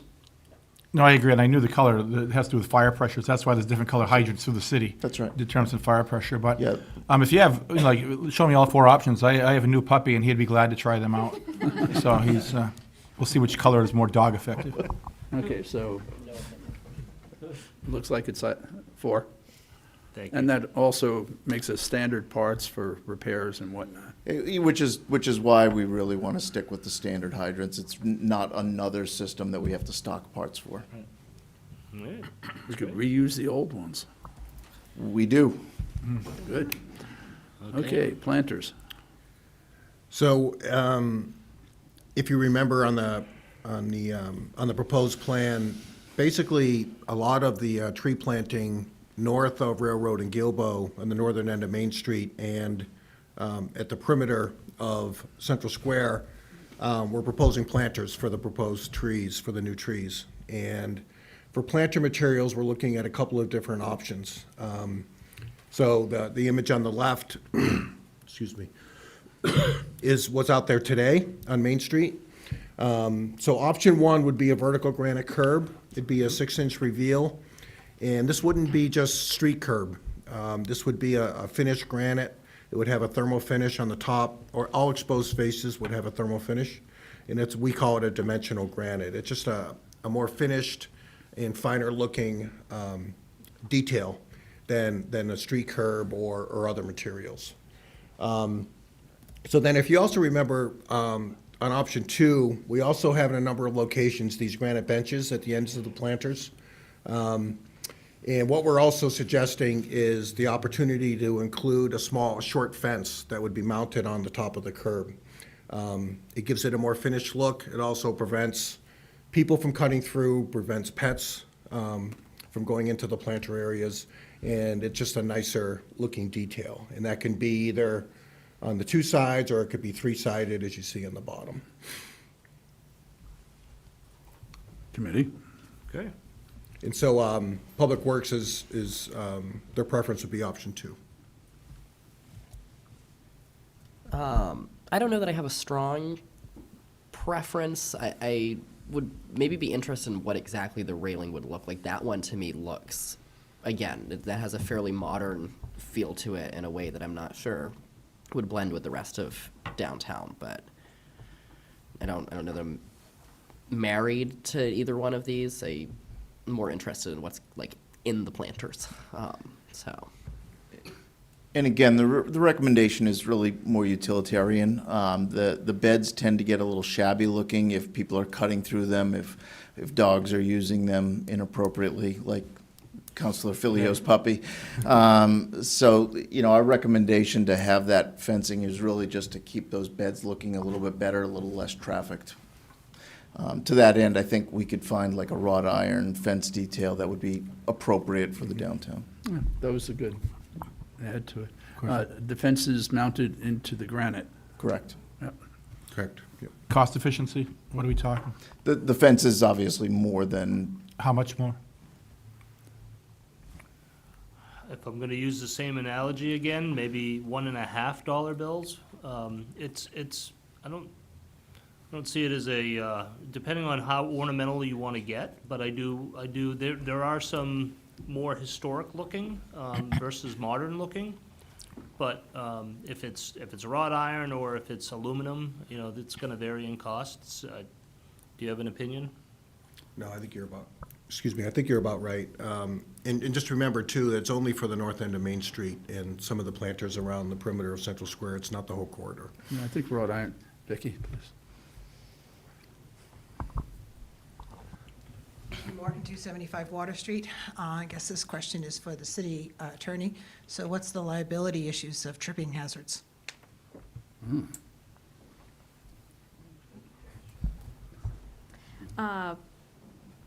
We do have immunity protections for a lot of these things. We have what's called discretionary function immunity for how we do designs from traffic to pedestrian traffic like this. So I don't know that needs to be a factor with this choice. Okay. Chuck? Chuck Redfern, 9 Colby Street.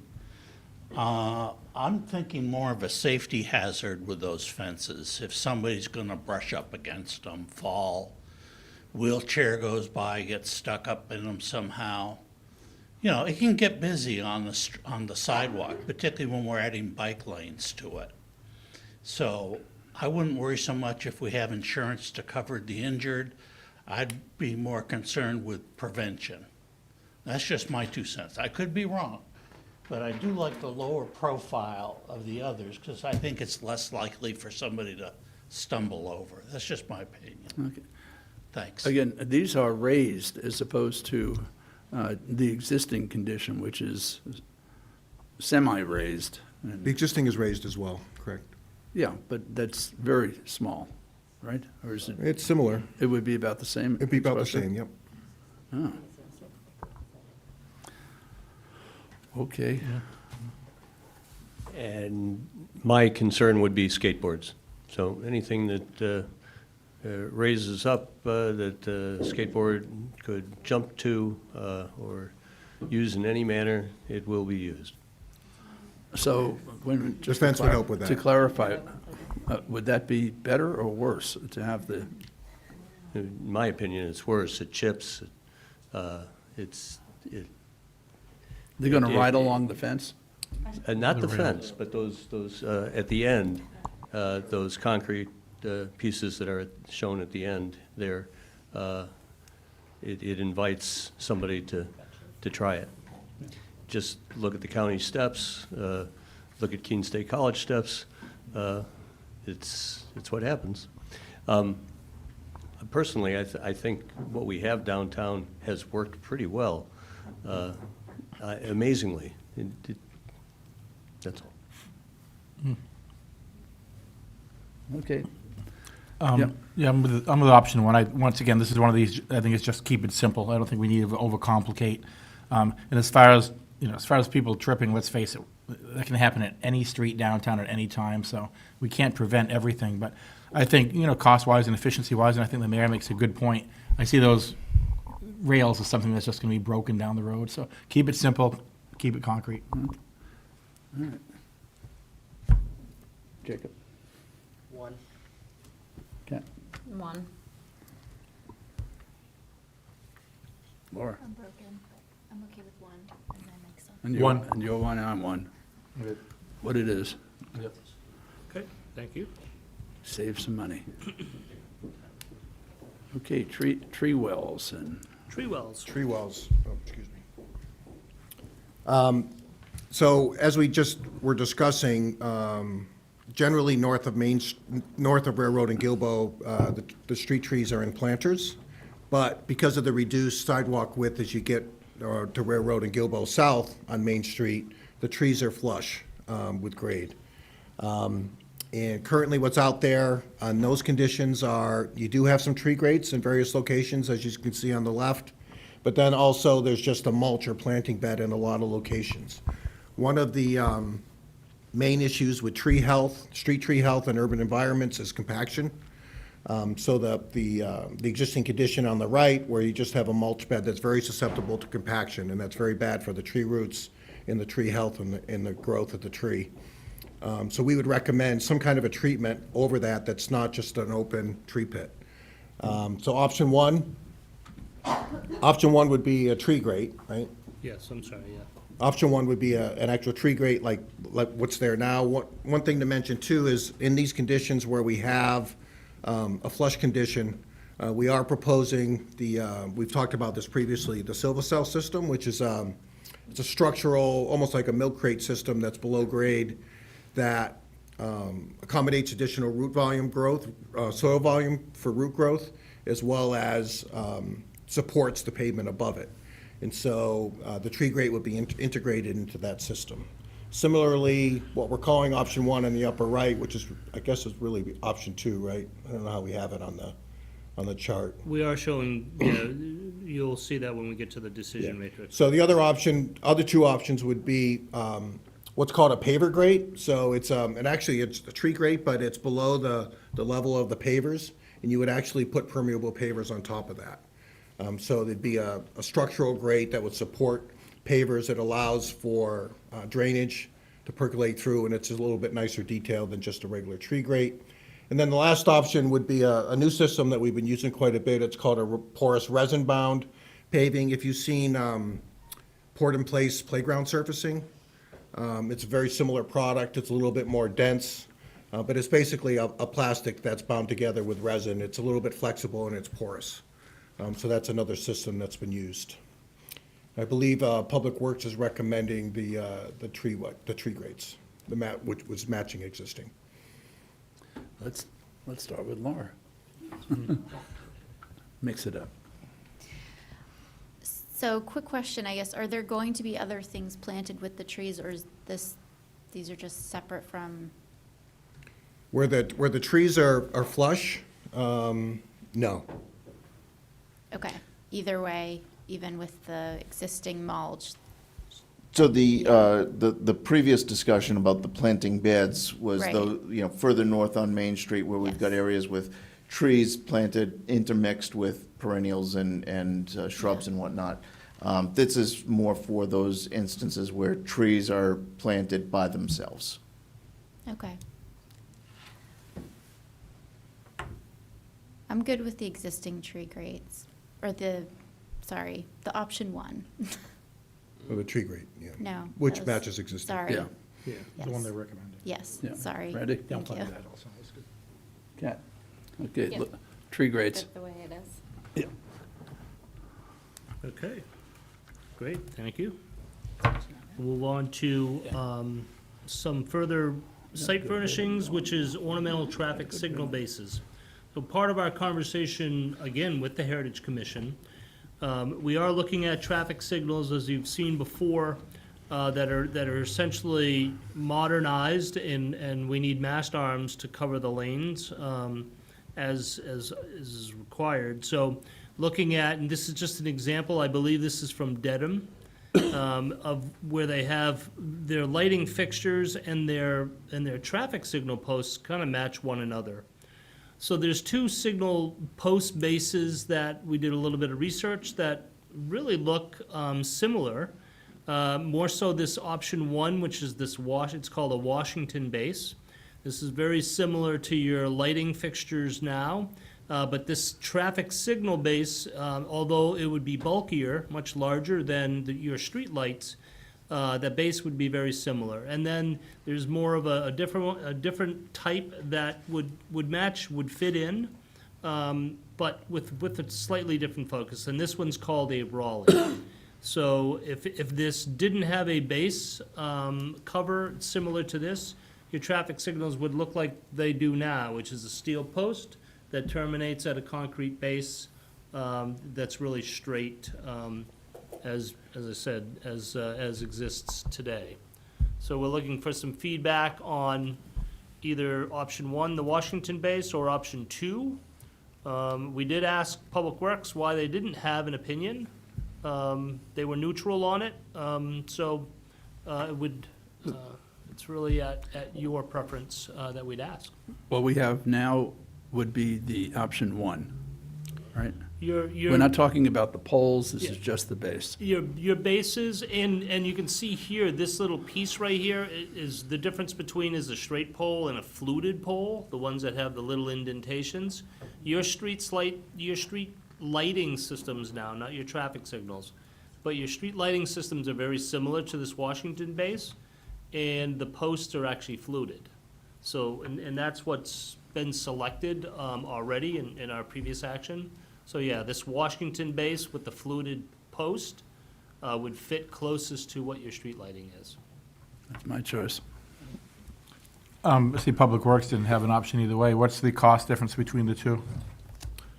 There's really not a nominal cost difference between these two options right here. Okay, thank you. And for us, there's no maintenance durability difference. It's purely aesthetics. Okay.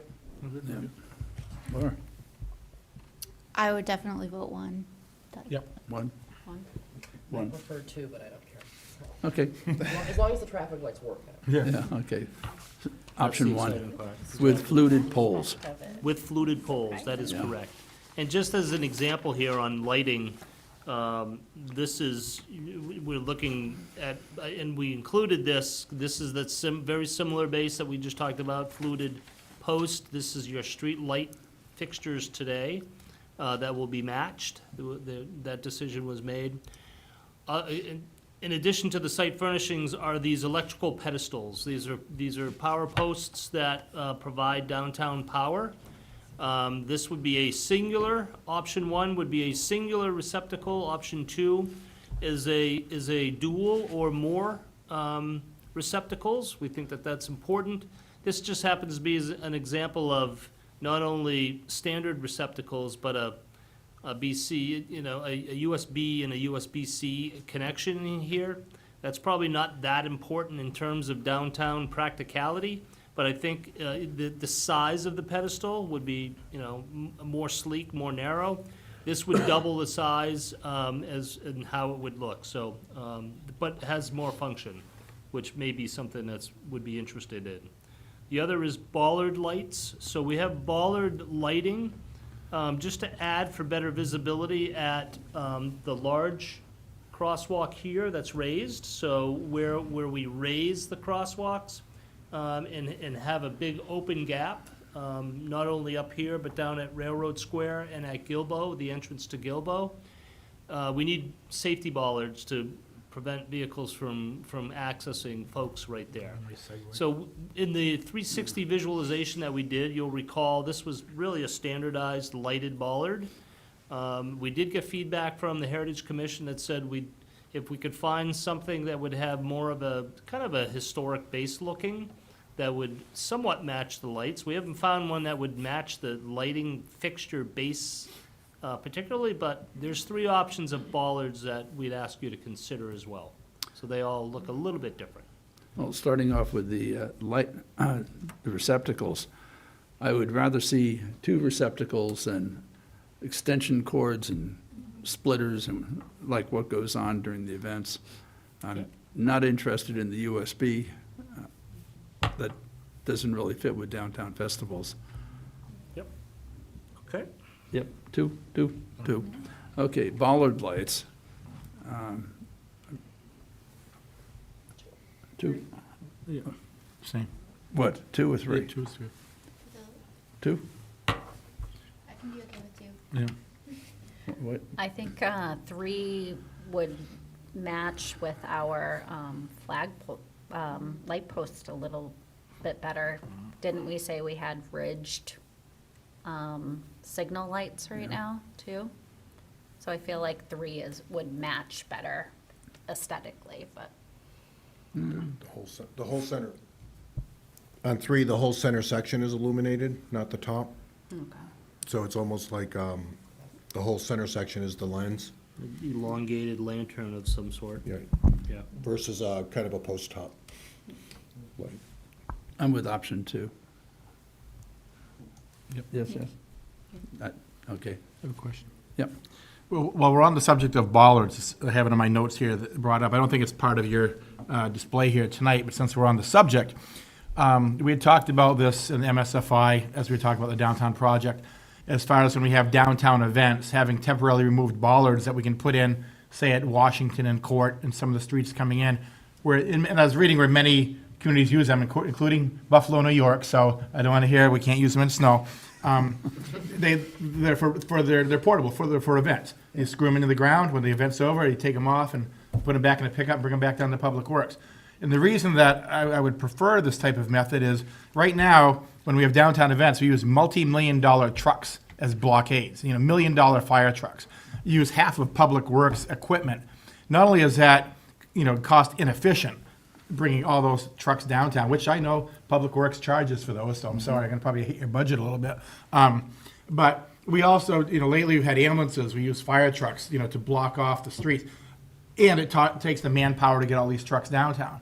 I think it'd be much more cost efficient if we could get a price on removable bollards. And then we have downtown events, a couple of guys go out in pickups, screw them in on a Friday night or Saturday morning, then Sunday or whenever the event's over, you take them back. So it's probably not something you have for us tonight, but I would like to look into that and see if that'd be cost efficient, because I think it has to be way more efficient than what we're doing now.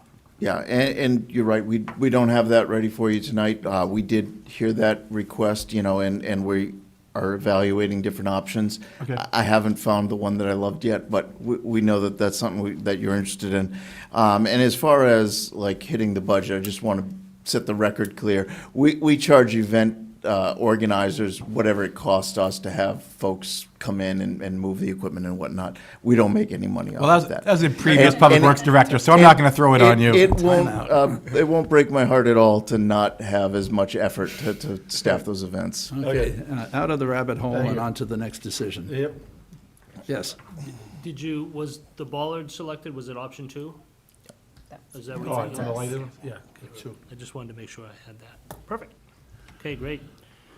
Well, you've finished the Main Street list here, which is great, and the other lists get shorter, so let's continue on as quickly as we can. So, but you did great work here. So Gilboa Ave and Railroad Street. Now, you'll see in the layout, you know, the sidewalk components are here, bike racks, we're not gonna repeat all of those items all over again, but what is unique to the Gilboa Avenue area are 2 features that we want to make sure that we understand, which is the canopy lighting. So this catenary lighting that is along, and let me go back to the plan. If you recall in the design, it was important to activate and light up this area right in here between the buildings along the Cheshire Rail Trail. So that catenary lighting is shown,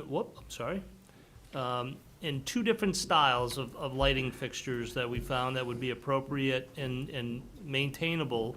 These are shown connected to buildings, and that would be subject to ongoing conversations with the building owners, but we thought we'd like to get your opinion on a style of the lighting fixture. One, they're both really generally industrial looking, would match fairly well with what the theme is, which is an old rail corridor right through here. So you can look at option 1, this type of canopy light, or option 2, this type of canopy light. Other unique item for the area, which, let me go back to the plan. These leaning benches would be in and around the larger gathering space, and those leaning benches just really either, allows somebody to do some work while standing. They're not necessarily energized, but sometimes they are energized with receptacles, and it's an option that you can look at. An option 2, which is really kind of an angled leaning bench, a true leaning bench. Just allows people to either put a bag down while they're waiting or meeting people. So these are just 2 options of use of that space anywhere possible. So we'll ask you to consider the catenary light type and the leaning rail type. Back to the And picture. Public Works has made their opinions known here. Back to the picture, please. And by the way, if any of you want to stand up and stretch or whatnot, it's not being rude. And if you want to walk around. Looking at the picture, I thought that was just bare bulbs. Say that again? The photograph. The picture is. What's wrong with that? Just bulbs. I'm missing what you said, I'm sorry. No, the example photo is just bulbs. It doesn't have the fixture. Oh, yeah, it doesn't have the fixture, yeah. We were just trying to show the character. Get the character of the dimensional I character. don't want to be a troublemaker, but I think the bare bulbs look good too. Oh, yeah. Okay. And I think when I first saw this, I'd like to see it on Church Street, Lamson Street. Yeah. Basically the alleys. Yep. Be interesting, yeah. Just saying the same thing that I'm going to say. I like the bare bulb, it's just kind of a rustic look. But it's more so than just look. A lot of these alleyways are very dark at night. And I think, especially in the downtown area, people feel a lot safer. I know at night when the Colonial Theater lets out and you put 800 people downtown, some of these alleyways are pretty dark, and I think people feel a lot more secure. And Councilor Greenwald is correct. I think this is good for Gilboa, and I think down the road, maybe we ought to just take a look, and don't spend the money now, please. Look at some of the other alleyways that are dark at night where this might be efficient for lighting.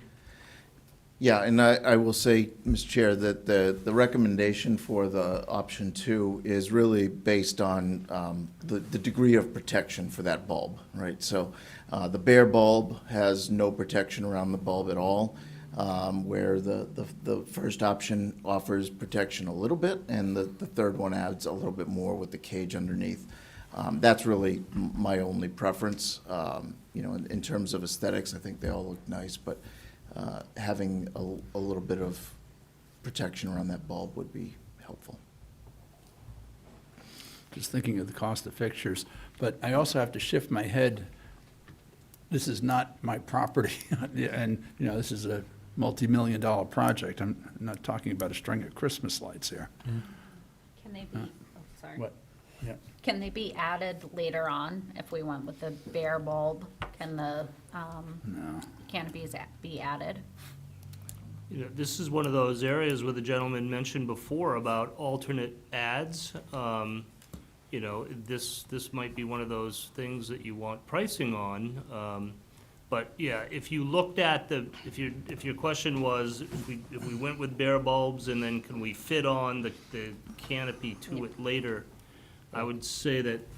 No, you'd have to replace the whole The whole system. system. The whole system, yeah. But the add alternate, I think, is a good idea. A number of these items would work well. Yeah, yep. Counselor? Yeah, I also don't hate the idea of just the bare bulbs, and I understand the degree of protection piece. But I'm also thinking that, any way that we can, I guess what I would describe essential pieces of this, if we can be controlling the costs and keeping things simple, then I'm happy with that, and this seems to fall into that category for me. And just to say it anyway, we don't have to have it at all. But I think it's a spectacular add to the project for not an awful lot of expense. I agree. Anything, Laura? I'll just add that, so I do like the bare bulbs. If I were going to pick one of these options, I would pick the second one because there is a drinking fountain that was modeled after an old fire call tower it's been in Central Square, and that's what that reminds me of. That's true. Your Honor? Yes? Yeah. First off, I would encourage that we limit the ad alternates. It does drive bidders kind of crazy if there are too many. Second, that this is a good one for an ad alternate because you could ask for unit pricing. And I think this, given your desire to see this go down multiple alleyways, unit pricing would be a good ad alternate. Okay, so we can leave this item that way? Yes, sir. Yeah, this is one item I have to support my Public Works brother. 3 in the morning, coming out of bars, and anything lit is a fair shot, and once one light goes, another light smashed. Public Works isn't gonna replace these lights every time one goes out. It's gonna be a while. Several lights go out, you're gonna get complaints because the lights are out. So I say protect, protect, protect. And also with those bollards, those lit bollards, they are a great opportunity for a bat or someone to kick down. So look at the future maintenance, and I know Public Works always looks at future maintenance and make things rugged to last. And those guards will make things last and prevent the vandalism that can happen. If we're doing one of the fixtures, there would be much fewer fixtures than there are bulbs shown, correct, or not? That's right, and I think the other big difference too is that the fixtures in option 1 and 2, they're cable supported. So the cable actually gets supported at the building faces or on poles. And then the lights and the supporting electrical hangs off of that, where the lights, the ones that are just the bulbs, is just a string that is not cable supported. So is it like 3 fixtures across and then, and I'm just trying to No, you'd see, I think you'd see more of a frequency than 3. I think you're seeing a strand here that's probably separated by, I'm gonna guess maybe 15 inches, a little over, maybe a little over 12 on center or so. So you might not have, the 10 bulbs that you have here, but you certainly would have 7 or 8. I think you'd have a fairly decent span across to get the lighting effect that you want. Is that fair? Yep. Yeah. Okay. If it's between the option 1 and 2 here, then I like option 2 for the protection piece. And the cage does, again, feel a little bit less modern, I guess, than the top one.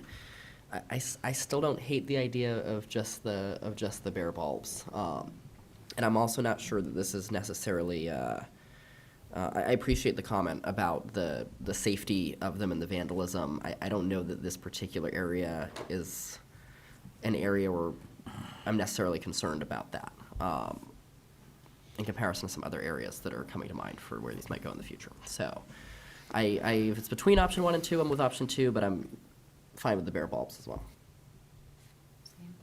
Okay. Same. I'm looking at the bare bulbs like it's going to last 3 to 5 years. And no, it's just not going to be a permanent arrangement. So I'm tipped to option 2. I'm going with the bare bulbs and buy an extra case of bulbs. Laura? I'll go 2. Okay, what's the score? I'm not sure. Add alternate for number 2. Yes. Okay. Good, good. And the leaning rail,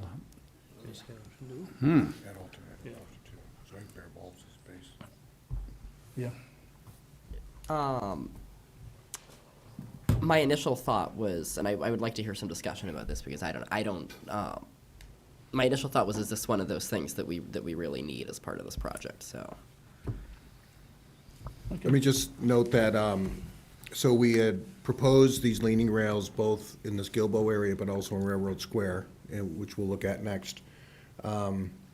It's just a feature, a site feature that we've been using in a lot of our urban projects, and they're just very popular and well-used.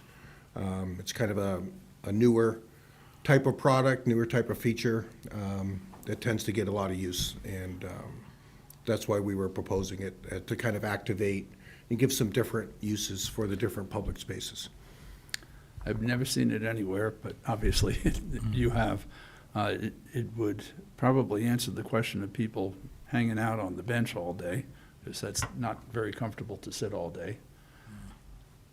So I could lose it. Oh, Laura. Okay. No. Thank you. I really like actually option 1. I can picture myself using that and just kind of gathering around and talking to people around that.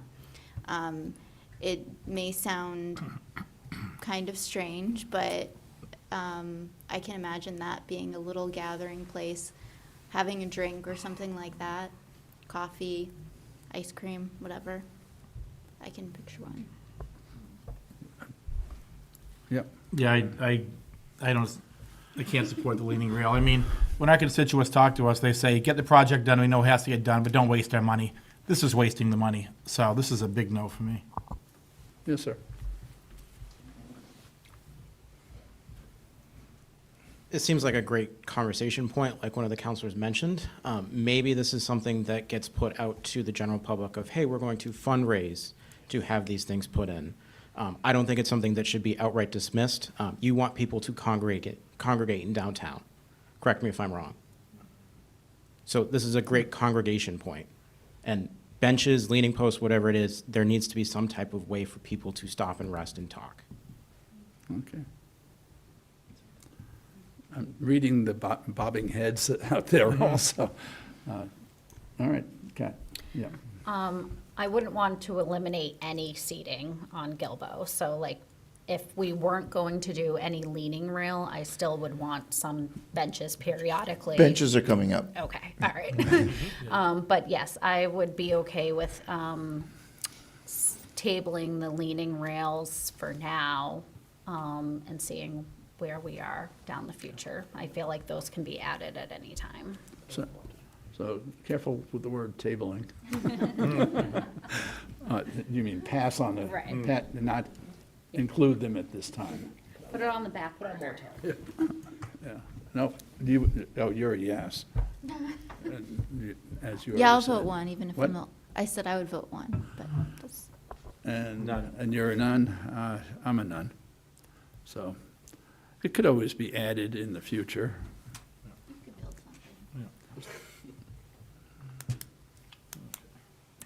Okay. Yeah.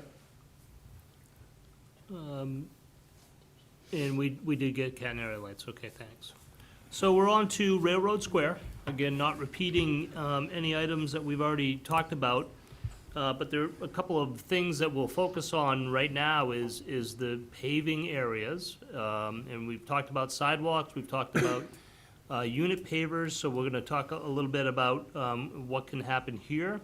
There's archways that we want to talk about, and the little shade structure that is in here as well. So, and some benches that will be coming up as well. So let's talk about the standard concrete options or the surface options. Go ahead, Bob. Similar to what we talked about on Main Street, we kind of have the same kind of palette of choices. I think the only difference is that, at least I don't want to put words in Public Works mouth, but I think they're a little bit more supportive of unit paving as an accent element in Railroad Square. So certainly the first option would be a standard concrete broom finish or exposed aggregate. Second option would be a combination of standard concrete and stamped concrete combination. But then the third option would be introducing unit pavers as an accent in specific areas to kind of designate different zones within the square. Do we have a decision on that? We'll get to that. I think we'll get to that in a second. Okay. We'll So- continue through, yeah. So back to the plan, one of the features that we were proposing that seems to have some momentum and some buy-in from the community is the idea of representing the historic railroad in the pavement. And so we have some different options about how that could get represented. The first option would be to actually use real rails, to get surplus rails from either the state or from another source and actually incorporate that into the paving. The paving would come up flush with the top of it, but it would represent real rails that represent the historic situation in that area. The second option would be to use a Corten steel, which is a steel that rusts naturally, and it would just be a steel plate. So it'd be the thickness of a rail if you were looking at it from the top, but it wouldn't be the full depth. It would just be the thick, a half-inch or a three-quarter-inch plate that would represent the rails. The third option is more of an interpretive idea where the rail could be represented in the paving, and you could potentially have some interpretive elements associated with that. And then the fourth option is actually using pavers. Would, have a paving pattern that represented kind of conceptually a rail that went through the zone. Do we have decisions after that? We do. So again, the plaza paving was one item we just talked about, and then the railroad tracks themselves as a second item. So Public Works is supporting some combination of option 1 and 3, the standard concrete with unit pavers in the plaza, and then also the Corten or steel strip option for which was option 2. What was the problem with option 2? So I'm just suggesting that this is an area where selective use of those unit pavers could be used to really make that space distinctive, right? It'll be a different feeling. It'll be a little more polished space. I definitely don't want to have the unit pavers throughout the downtown for maintainability perspective. But I think, using them selectively here or in the middle of Central Square can really highlight the significance of those spaces. who's up? What do you think? I'll speak. As far as pavers goes, yeah, never use them in high traffic areas. And, on Railroad Square, it has been pavers, and especially in the winter with the frost and the water, and those pavers come up, go down, and in the past, those pavers have been a nightmare at Railroad Square. And then when they freeze and thaw, then you get puddles, then the puddles become an ice skating rink. So really cautious with pavers. They look good, but, a couple of winters, and historically, they haven't held up very well. And, there's different ways of building them with different bases that we can use to make them more durable. They do take more maintenance. There's no question, which is why I'm not advocating for them, throughout. But they're also very attractive, and they could make those spaces look very nice. One of the counselors had said that was something that would be missed in that area, the bricks there. So I would like to see a way to incorporate something like that. Okay. Jake? Yeah, I'm going to go back to where I started, which is saying which option I want to eliminate. I really do not like the unit pavers for the reasons that I said at the beginning, and Councilor Feely just reiterated. I understand this is a more limited use. I understand there's more things we can do. I see them as a trip hazard. I see them as a maintenance challenge, and so I don't love the use of them there. I'm happier with the use of them in a more limited, isolated, thoughtful way, but I'm thinking about the experiences on Railroad Square right now, and to Councilor Felio's point, I don't love them, so I would prefer whatever we decide. It needs to be concrete forward and minimal, if any, use of pavers. I like option 1. The concrete, But no unit pavers, Okay. standard concrete. I like option 2. I know none of you said that one, but I don't want to see that as the vast expanse of concrete. And by having a mix of stamped and standard, then we can get the aesthetics of the unit paver and still get some variety out there. Right. Well, I agree with Councilor Greenwald. Yeah, it can't be just a barren, concrete, but the pavers I disagree with, but if, some colored stamped concrete just for visual would be good. So I'd go with option 2. Yep, no? I could go with 2 as well, yeah. They'll work some pavers in there anyway. No, I appreciate what you're saying. You could live with 2? I could live with 2, but I'm voting for 3 because, Okay. You stand your ground, that's good. It sounds like the vote is option 2, though. Let us not get too tired and punchy as we're going through this, because these are important decisions. Right. So, again, if you want to stand, walk, and use the restroom, that's cool. On the railroad tracks, my thought is I want to get real rail. I mean, that's my thought as well. I was really happy to not see the first thing that was presented, that was the painting of the things. They like all these options better than that, I think. My question is the cost. I know that we had talked about trying to, at some point there was conversation about trying to get the actual historical rail from the rail yard, and now the state surplus. I mean, what are we looking at in terms of cost there? Even though this is an area actually where, to Councilor Tobin's point about the historic nature of this, I feel the sense from the community that this is something we want to preserve the historical nature of. So I'm not saying the cost is a go or no-go situation, but I do want to know. I think from the cost perspective of trying to find used surplus rail, actual steel rail, it could be very nominal. I mean, it could be donated. I think if it, working with our partners from, say, DOT Railroad, they may have enough surplus material that they could donate to the cause. So that might be, really cost neutral. The Core 10, which is option 2, which is that weathering steel, that would have some cost to it. But if we're embedding it in concrete and stamping concrete around that, I would say from a square foot standpoint, it might be a nominal cost as well. I don't see that as a prohibitive. When you're looking at options 3 and 4, options 3 and 4 can still be accomplished with stamping, just with different coloration and different material type. You'd have that ability to do that. So, yeah, I'd say that these are probably, if you're looking at option 2, which is concrete and concrete stamping, they're probably comparable with, maybe a slight upcharge on the steel side, but. Thank you. I agree that I like the real rail option. And if you've got friends with surplus, what else do they have? I mean, you could save us some money here, They rail, what else, lights, I should be poles? careful about that, yeah. Fire hydrants. Fire hydrants, I mean, call your friends. Benches.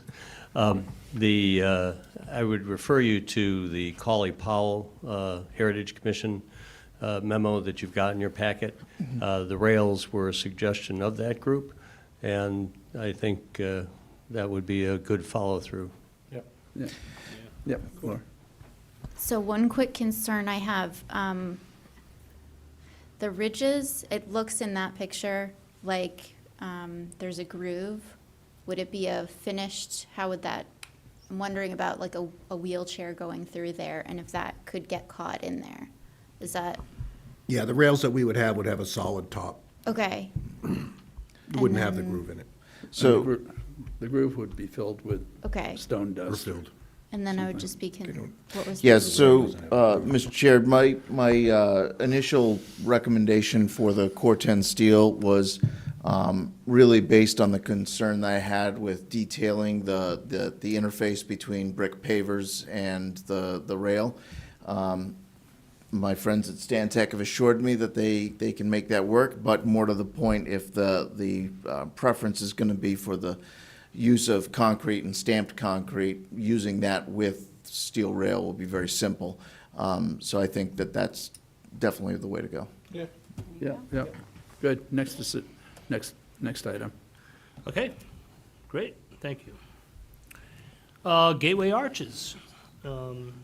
So there's a number of options in here, and maybe Bob and I can bounce around a little bit, but there's the two images on the lower right are just precedent images of what's nearby in this community. Keene State College has, these large brick and granite pillars, very stately, with an archway of steel frame and steel text letters. Ashwellet River Park is very similar. Big, large granite posts with a standing arch, again, steel. So we started to look at different options here. Option 1, which is a single post with a brick base. And interestingly enough, when we had the conversation with the Heritage Commission, what was really important was the notion of actually recycling the bricks that are in Railroad Square now for these bases, and whether or not they would be this, this size or something broader, like what's at Keene State College could be an option. So I think there's a number of options here, but I think pinning down one of these options would be helpful to us, and there's, as I said, there's a number of variations. So option 1 is a single post with brick base. Option 2 is a double post with a brick base. So again, brick base, 2 posts, so they look a little bit different. And again, the steel arch here has actually steel raised letters. This has cut letters into a steel panel or a metal panel. And it could be even different if you preferred having the steel frame with metal letters that are independent. The third option here is really just with a granite post. So I think the reason why this one kind of came to the bottom of 1A was really what was informed by utilizing the brick to the best extent possible, and this really was a good option. And we focused on the gateway arch at Railroad Square, but there's also space for one at the archway into the Gilbo and the Cheshire Rail Trail, if you were so inclined to consider that as well. Do you want to add anything to that, Bob? No, I was just going to add the comment that we had from staff yesterday about the letters, but you mentioned that. Yeah. So there, again, the Public Works Department was all on board with multiple options here, but what was most important was the brick base. You make it sound like I'm indecisive, Ed. Yeah, really the preference here is based on the comments from the Heritage Commission. I actually learned that through this process that the pavers in Railroad Square were donated back in the day. So I think that would be a really nice way to recycle some of, not all of the pavers, but some of the pavers, so we can keep them around. Yep. I like what I'm hearing about donation. Let's keep this up. Yeah, I think I have no problem with either one, and I like the fact that Railroad Square, if you look at the history of Keene, it's historic. I mean, Keene started basically, in our early years on Railroad Square when the trains started coming through. So I really appreciate the fact that we're bringing back Railroad Square. I realize this will cost a couple dollars and I might normally say no to, but I think it's important to preserve our history. I like the single post, and I think as I asked you about snowplows running into bricks, granite holds up a little better. I should not be concerned. I can definitely guarantee that we will never hit one of those posts. That was recorded, yeah. Your light's on. Damn it. Thank you, Mr. Chair. Just, I know that the comment was just made about, and I also like the single post. I don't see the need for it to be up as high as the Keene State College one or the Ashway with the granite is, right? I think it's a way to maintain the aesthetic throughout the city, but recognize that this is also a different area. I want to agree with Councilor Filio that as I said around the actual train tracks before, I got a different answer than I was expecting. This is an area that I'm okay investing in this project because of its historic nature, because it's something distinctive for us. So I like option one here, like the historical tie. The Gilbo Ave conversation about that arch, that feels like a nice to have down the road that I don't think has to be included here. So I appreciate the focus just on this one. So you like option one? Yes. And I like option one as pictured with the banner, and the cutout letters and everything, just the way it is. Randy? Yeah, I'm good. Laura? I'd be okay with that. Good. Done. Oh, but wait a minute. So I recall the entryway at Keene State, and then it was modeled at Ashwillet Park. It's very important to have the solid letters for photography. It will not show up with perforated letters. So that I find some design that's going to emphasize the lettering as opposed to the banner. Done. Yep, It's fine. got it. Yes. Would you be opposed to the Gilbo Ave arch as a bid alternate, so that at least we would have the numbers if it was in fact added later? Very good.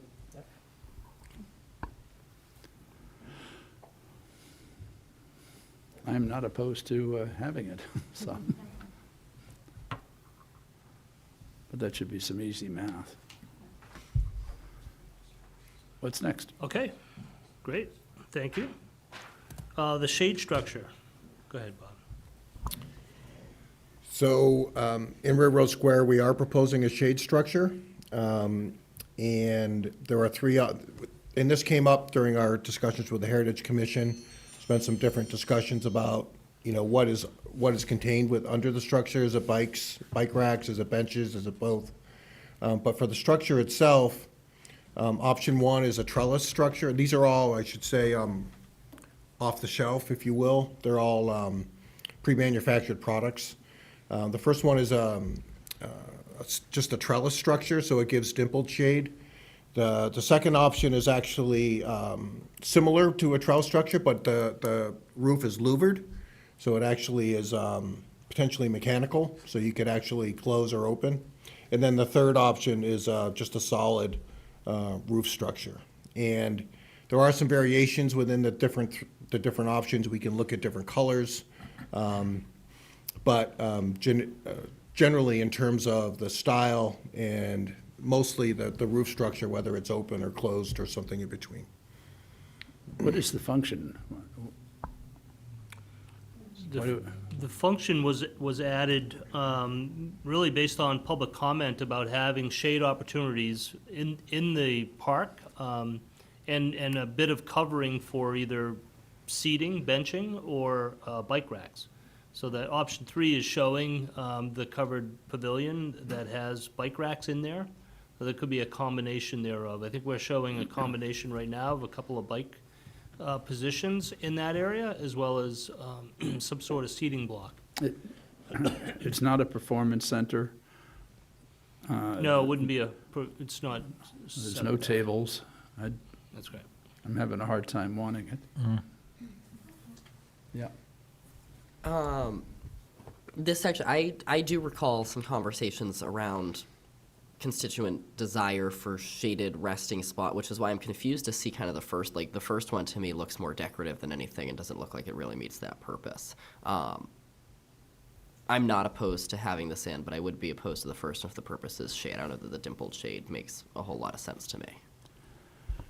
Okay. If I remember correctly of where we were hoping to have these placed, I'd go with option 3. Yeah, I'll go back up.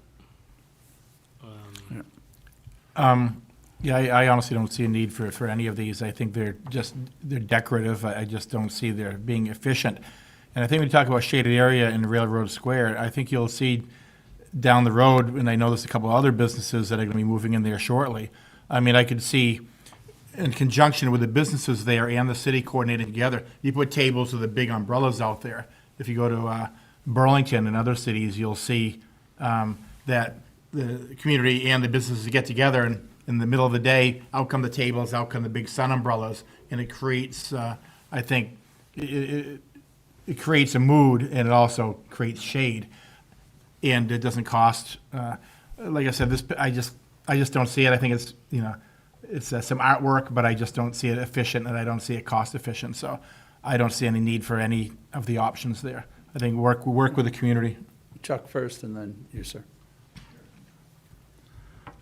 Chuck Redfern, 9 Colby Street, also a member of the Keene Bicycle Pedestrian Advisory Committee. And I'm asking Councilor Haas to help me out if I misspeak on the representation that the Bicycle Pedestrian Advisory Committee had regarding this and why they did. I think they were, and correct me Ed again, I think they're going for option 3 because it did provide some coverage of the bikes that are getting increasingly more expensive and require some degree of shelter, seats, the other thing is the heat, the snow. People bike. I'm amazed to see it, but we have a lot of bicyclists in the winter. So it doesn't have to be a big, overcapacity thing, but just something for, I don't know. Ed, did you want to say anything else?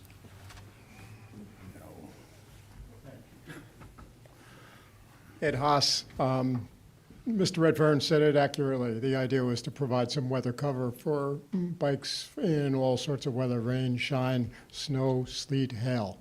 So that was the idea of the cover. Thank you. Okay. I know there's a member of the public wanting to speak to this as well. I saw I'm that. sorry. Yeah. Well, just real quickly, want to say that now maybe I'm not understand. Maybe I was confused about what the intent of this was, because if it is just the cover for bicycles, then I'm going to need some more time to think about if we should be including Yes, this. sir. I'm sorry. Lost you. I think option 3 should be really considered. 1 and 2 are more aesthetically pleasing, like something I might put in my backyard and string some lights off of it in Christmas time. Option 3 is really practical for the everyday use. I know me personally, if I was going to go sit underneath one of those, I would choose option 3 because it provides the most shade, especially if I'm there working on a laptop or something like that or reading a book. I think option 3 should really be considered and not just outright dismissed. Okay, thank you. Yep. And I certainly would object to if there was a particular group that wanted this badly, that I've donated the money for it. I certainly don't think MSFI would object to it. So if a particular group would like something like that added, I think there may be a little bit of fundraising should be taking place. Yep. Anish? I will just add that we have had to change to more of the option 1, option 2 structure in other locations in the city because of people who may camp there. Yep. Yep. Personally, I don't think that's a valid reason to. Ian Matheson, 11 Court Street. Personally, I don't think that's a valid reason to just outright dismiss something. Just because one group is doing something and you're having problems doesn't mean that you need to say, well, unfortunately, we're not going to have this.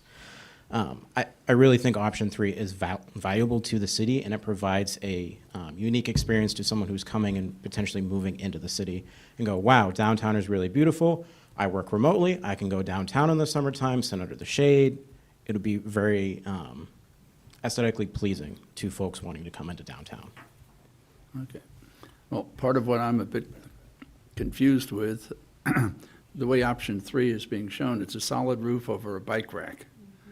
So you don't have people sitting there. The bike rack could be removed, and then it could just be a roof for people that want to be there for a real long time. Option 1 and 2 are aesthetic, and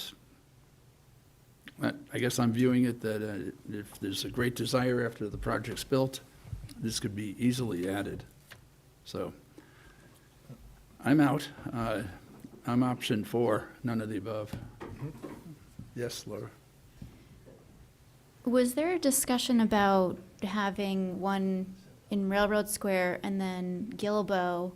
And I thought we had had the conversation that one was a priority and maybe not having them in both places? There was talk of the big covered food truck thing. Yeah. So the Gilbo Ave one is a solar structure. So that's the structure that's providing all of the power that will power the downtown. And it's actually over parking. So it's a structure over parking. I mean, it's much larger. And it's, yeah. Yeah, okay. And just to point out something, as we're going through this, we're making choices right now. Once it comes to council for a vote, you can amend the committee decision to make it whatever you want it to be, or not. Yep. So it's not a final, so even though you're not getting your way on a bunch of things that you believe in. No, and I didn't mean it quite like that, but you know, that you're being, not getting what you want, so you can always bring it up and sell it to 8 counselors and you got it. No. Yes? I think it might be important too, if you can, Ed, can you go back to the overall design? The site plan. Yep. And so, just, can you point out where the shade structure would be? Because I think the photos kind of maybe misled the fact that they may have been further up into Railroad Square. This is going to be placed in the back area by the bike racks. Yeah, that's correct. This is kind of where the Cheshire Rail Trail kind of enters into Railroad Square. Part of that issue now is we thought we needed to move it as far north as possible to separate kind of the bike path, which is shown here. But really at this location, this could be a refuge for bikes, could be some benches in here. The question about covered, just a covered spot became important toward the back. The value of Railroad Square is all of this open space that was really important, and that allows you to be as flexible as possible. But yeah, the shade structure is located toward the back right here. Yeah. Thank you. I'm still sticking with option 3, that we need this there. And the city manager brought up a good point. we accommodated covered parking for vehicles. And if I'm not mistaken, this was a compromise to also be fair to the cyclist as well, to offer some covering and protection. And I also want to just highlight that it's not just for cyclists' refuge. If you're walking down the bike path and it begins to pour rain, you can pop in there and seek shelter, or, you know, wanting to just make a quick phone call and not be in the way or not be in the rain or the snow. So I look at it as almost like a quick pit stop of sorts for folks coming and going as well. Okay, well, I guess we have to make some decision here. So, Jacob, what do you say? I'm gonna go with option 3, contingent on it being some kind of mixed use that I didn't see in that photo, so. Mixed what? Well, not just it sounds to me like the community interest is in that as a general shade spot, not necessarily to stick a bike rack under it and build something over that. And I'm not saying that's not a potential use of it, but I don't know that just having that. So option 3, I think we need a shaded structure, but not just for a bike rack. You want 3? I don't want it. You might as well just say camping downtown, because that's what it will be. Yep. No, none of the above. Yep. I'll go 3. Looks like it's 3, but Okay, thank you. as I said before, there will be amendments, so. You've done a great job so far, and we're almost done. We're at Central Square, and there's only really a very narrow item here. So this is just again, the features of what we talked about before and the options that came out of the preliminary design. So I'll hand it to Bob, and he can talk through these last 2 items, almost last 2 items. So in terms of the paving materials in Central Square, what we're currently proposing is that the primary walkways, you know, kind of the similar desire lines that are out there today would be concrete, standard concrete. But then if you remember that perimeter path particularly that we added when the green got expanded, we're suggesting that be stone dust. It's a little bit softer material. It won't be as heavily used. It's a little bit more kind of garden-like. We think it'd be a really nice character for kind of the secondary paths. And then in the center area where the fountain was and it's going to be replaced, we would suggest unit paving as kind of an accent area to highlight that as a prominent area in the green in Central Square. And I'm just gonna go back to the plan because I think this is helpful. The gray or the beigeish color here would be the unit pavers. That would be in the central gathering area where the water feature is located. And the main, as Bob said, the main pathways that kind of get you in and out of the center of the square is concrete, and then the option would be these perimeter paths to be something more like a stone dust. So that just gives you perspective in terms of what those two items are. So we'll start with the surface treatments right here. And there's, Public Works weighed in, they agree with standard concrete for the surface materials and unit pavers for the center of the square that we just talked about. Yep. I'll go with Public Works on this one. The stone dust sounds nice, but once again, if you have people in wheelchairs or, you know, have trouble moving around, they should have equal access to the common as the rest of us. So stone dust looks nice, but I don't think it'd be efficient for anybody in a wheelchair or a motorized wheelchair. So I'll go with Public Works and their decision on this one. Kat? Yeah, I'm okay with the recommendations. Jacob? I've noted repeatedly tonight my objection to the unit pavers, but I will go with the Public Works recommendation here. And Laura? Sounds good to me. Done, unanimous.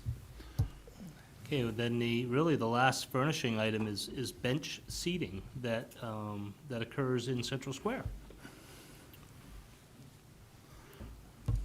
So we have some various options here. Option 1 would be a metal bench. The idea with there would be, all of these options for benches would have interim arms to reduce the opportunity for people to sleep potentially. And so option one would be a metal bench. Option two is similar to what's out there today. It'd be a metal frame with wood slats. Option three would be the same but backless. And then option four, there's a couple of ideas. One is we're incorporating some boulder seating in other parts of the project, as well as kind of the granite slab seating. So those are the options there. We only have a few of them. I don't know if you can go back to the Yeah, I was plan. gonna go back to the plan right here. So as you can see, this is a location where there's a bench here now, and then the other bench is in this area right in here. Some of that seating would be around the water feature, and along the perimeter of that central island area. The backless, staff had made a good note on the bench seat that's backless, or even the stone block, allows you to be sitting facing the walkway, but also if there's an event or music being played at the gazebo, you have the option to turn yourself around and use it on both sides. So there's a benefit feature to either something like this that would be backless, or certainly the stones that would be backless too. So we're looking at options here, which is a metal bench, a wooden slat bench, which is similar to what is there today.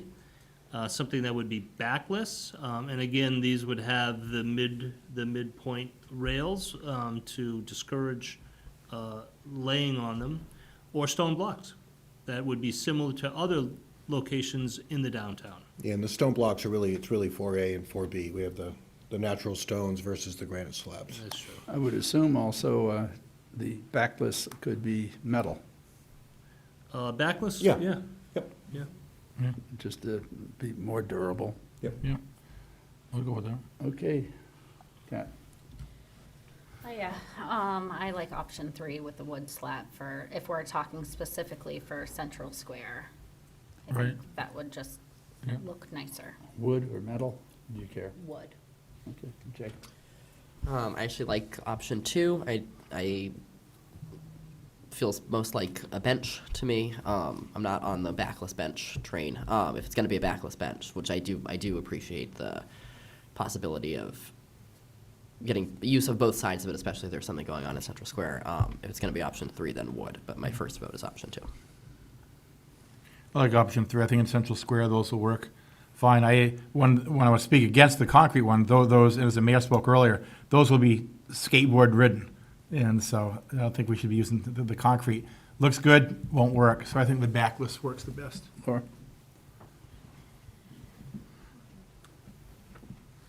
I personally like option 4A, but I could go with either option.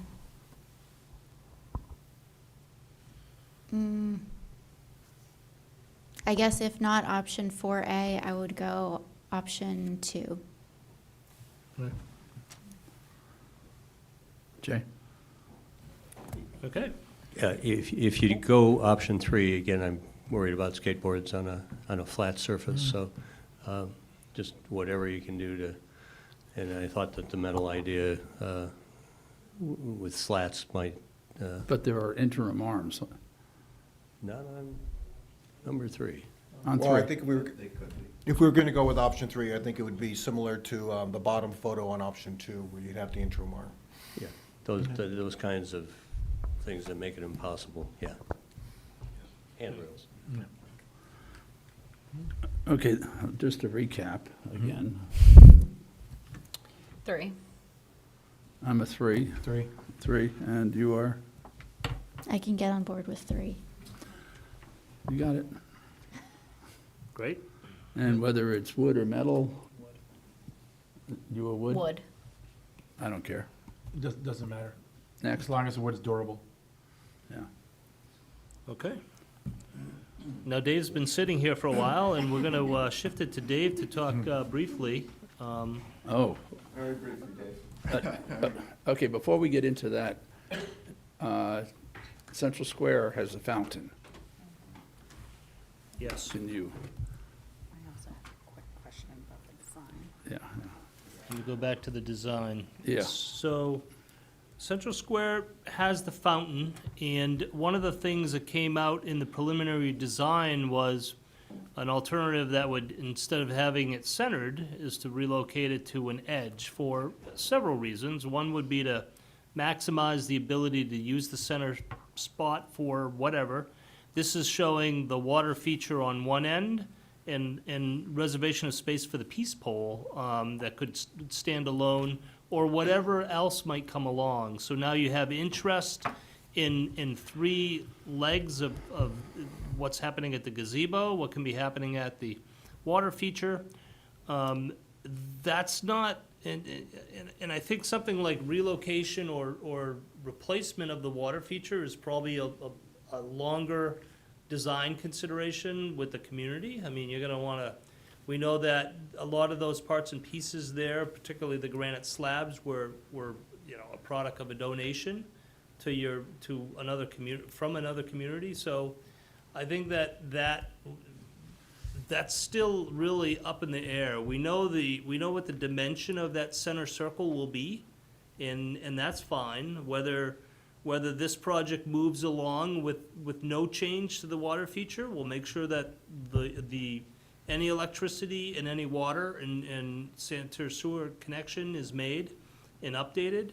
But we could also locate that at the new. So I'm saying a lot of words right now without really saying anything, because it's part of what I think would be a further design consideration from the community, maybe even outside of this project. I'm glad I asked the question because I didn't expect that answer. I did not know that the fountain was being considered to be moved, and I got a real problem with that. Yep. I thought I was just asking about the fountain itself, and I agreed that that's a whole design that I am not aesthetically skilled enough to make. Yes? Thank you. I echo those reservations about not centering in Central Square the central feature of Central Square, which is the fountain. I have a question for the city manager, and I don't want to get too far down this road, but I just I saw the reference, I heard the reference to the peace pole, talking about the fountain. I recall being here a few months ago, voting on a very specific motion to direct the city manager to work with the petitioners to incorporate and a proposed peace pole into a new fountain design at some point in the future. I see it as standalone on there. I think we all received a number of communications on this committee from folks on both sides of the peace pole issue at the beginning. And when these slides go out and get posted and people are poring over them, I expect this will be another area. So do we have an update on? Yeah. So I think this plan, you're right, that will create a question. They're reserving the space because it is an unknown at this time. Andy Bohannon has been working with the group that came forward for the peace pole, and they've been working on integrating elements into the fountain instead of creating a separate peace pole. They then went out to bid for a project. And then, once that came back, they have now changed their mind that they are interested in a separate peace pole. So that is the latest, and Andy, I don't know if you can add more to it. That's correct, and I advised them to come back to the committee related to that option of just a peace pole. There was some thought of possibly repurposing the granite that's in the fountain today with some peace wording and that sort of thing, but really, it's back in their court to come before you related to the obelisk and the peace pole. Okay, and just the follow-up. I would be mindful about the way that this is presented, because if I thought it, other people will think it. Kat? Yes. Thank you. I just want to circle back because I didn't really hear my original question answered when we talked about benches. I asked specifically on Gilboa Ave if we don't do the lean rails, if the benches there that are currently there will still stay in place. You mean Gilboa or Railroad? Gilboa. So the benches that are in Gilboa, are you talking about the ones that Public Works built? Yeah, on the rail trail. The granite benches? Yeah. Yeah. Yep. So, yeah. Can you turn on your microphone, please? Thank you, Asa. So the benches that are there today were built by Public Works. We haven't asked the same questions over and over again, but the idea would be that the styles that you expressed your preference for would be used throughout. So there are some benches on Gilboa Ave that would be replaced with what you're showing a preference for. All right, thank you.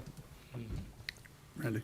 As far as the fountain goes, Councilor Greenwald had brought up in the past, there was several MSFI meetings, that this would be something that we could really get the community involved in.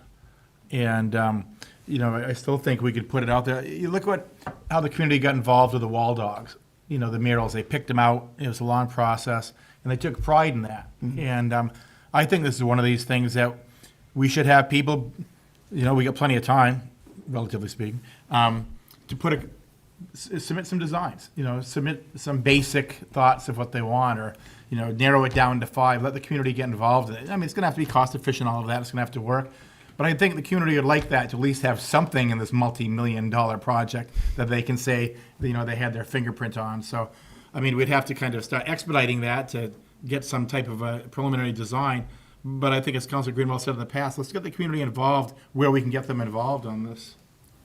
Laura, did you have anything? I don't think I have anything to add. Okay. Don't move the fountain. No, don't move it. Well, just a quick question, and I am interested in hearing about the phasing and the mitigation plans and the ombudsman and all that, so I want to move along, but the way that I just heard the Public Works story, we're going to have the backless benches throughout the downtown, because I'm not sure that was the intent of the... Yeah, that was the intent of the question.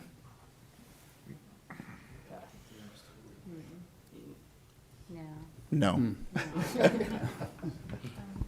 Okay. Yes, City Manager. Would you allow us some flexibility to use different styles of benches in different areas? Because I agree, the backless benches make sense in the common, because you might want to look at a different direction, Right. but they may not make sense in other areas. And so we can carry the same theme with the wood and the middle frame, but just have some opportunity to mix it up a little, if that's okay. Sounds good. Okay. Done. Good.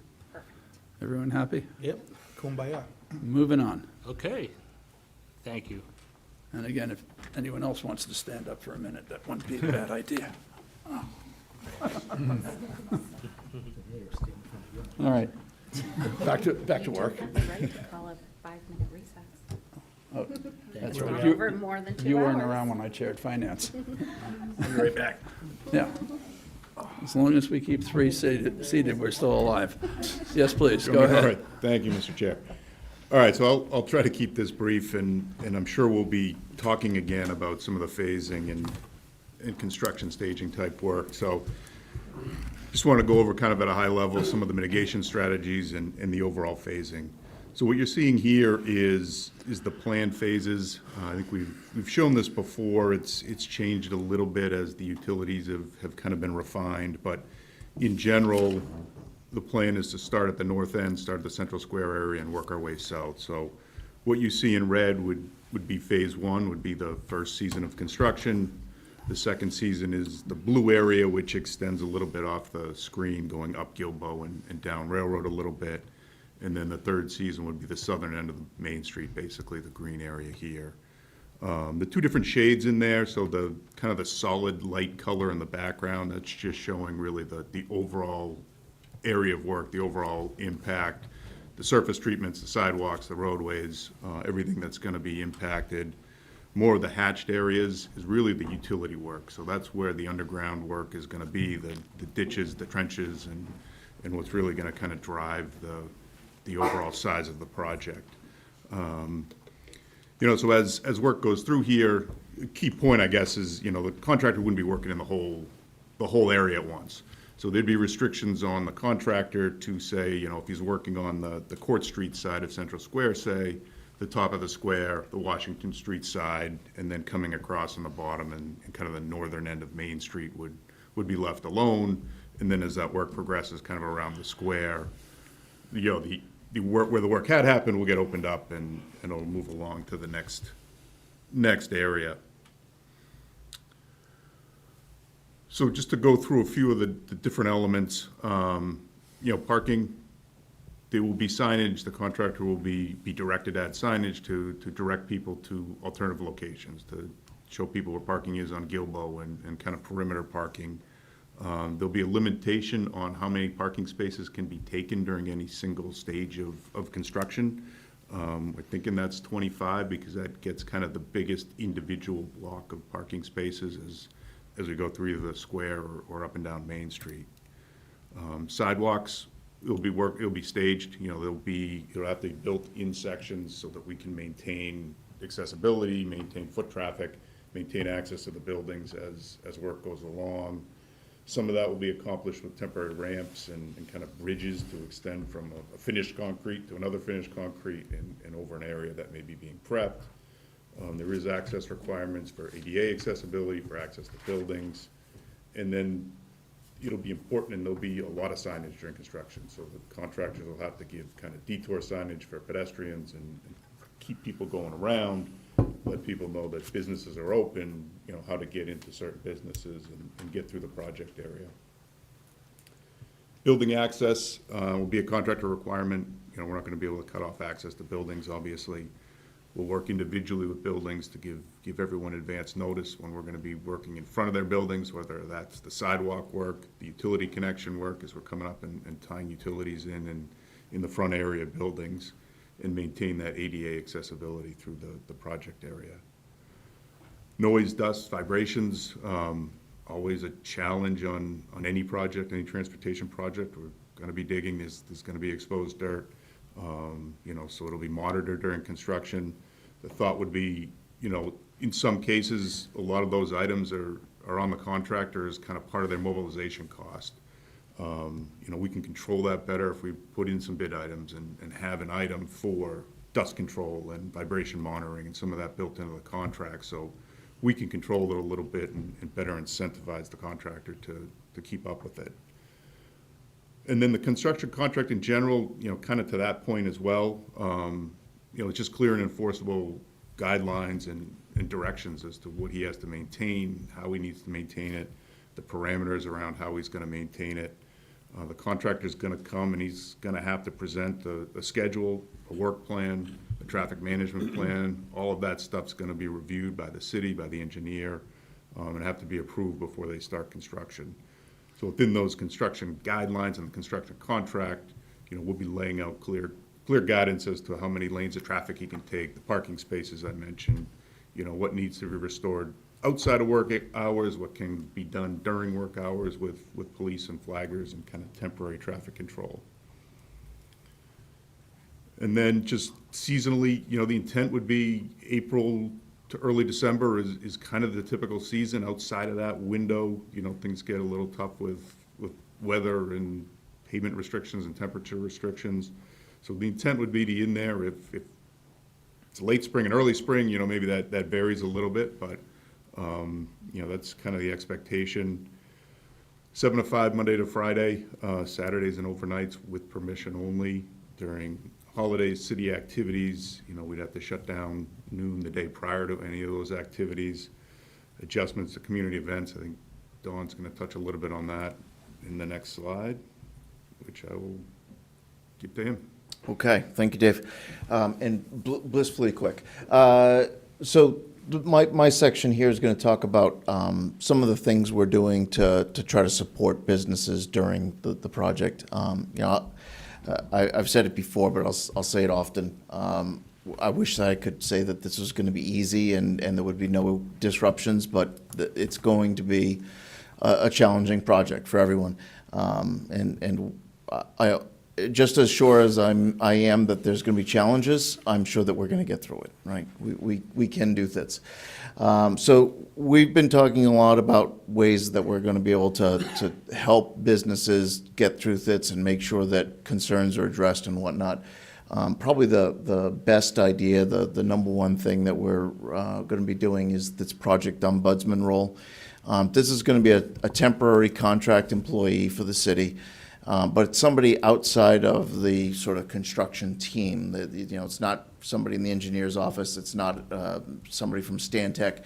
It's somebody who is sort of apart from the project and can be sort of an honest broker between the business community and the construction team.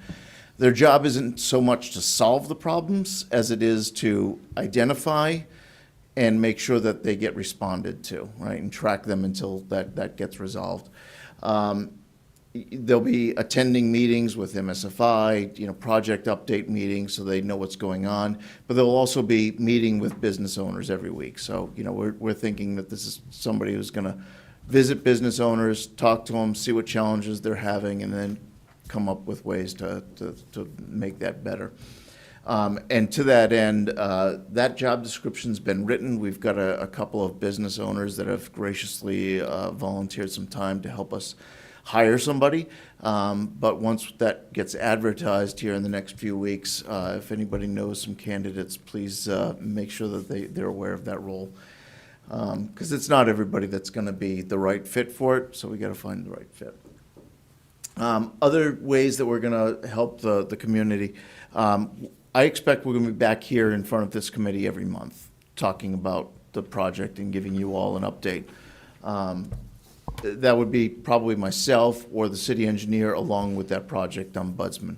But alternating with those monthly meetings, we're going to be hosting what we've called the coffee and hard hats meetings. This is more of an informal get-together, probably during the workday, probably either on Central Square, somewhere on the job site, or in City Hall if the weather's crummy. But the idea is just to give folks an informal venue where they can talk to the contractor, find out what's going on in the next few weeks, get an update, and then voice any concerns they might have. The last thing I'll talk about here, so I actually was invited by the staff at Hannah Grimes to visit with them. A couple weeks ago, they hosted a meeting for all of the community event planners. Basically, I guess this is like an annual event that they hold in an effort to get everybody together and coordinate schedules, make sure that people know, when events are planned and whatnot. So they asked me to come in and talk about how this project would affect their plans. We actually shared with them a draft alternative layout plan, if you will. Basically, my staff worked with the police department to come up with an alternative that when Central Square and that northern leg of Main Street is under construction during the first season, obviously we're not going to be able to hold the food festival in Central Square when that's happening. The alternative, and I think you might have it as the next slide, Ed? Yep. Yeah. So this alternative is really showing what we think is the maximum area that we could support as an event footprint next year. Not all community events need this much space, so each event will have to kind of tailor it, as they do now. They come in, they meet with our staff, and they figure out what they need. But with the inclusion of the Gilboa East and Commercial Street parking lots in a cordoned-off footprint, we can actually provide more area than any event that's currently happening in Central Square and on Main Street. So, the food festival, the pumpkin fest, those bigger events would still be able to occur. They're obviously going to be in a different location.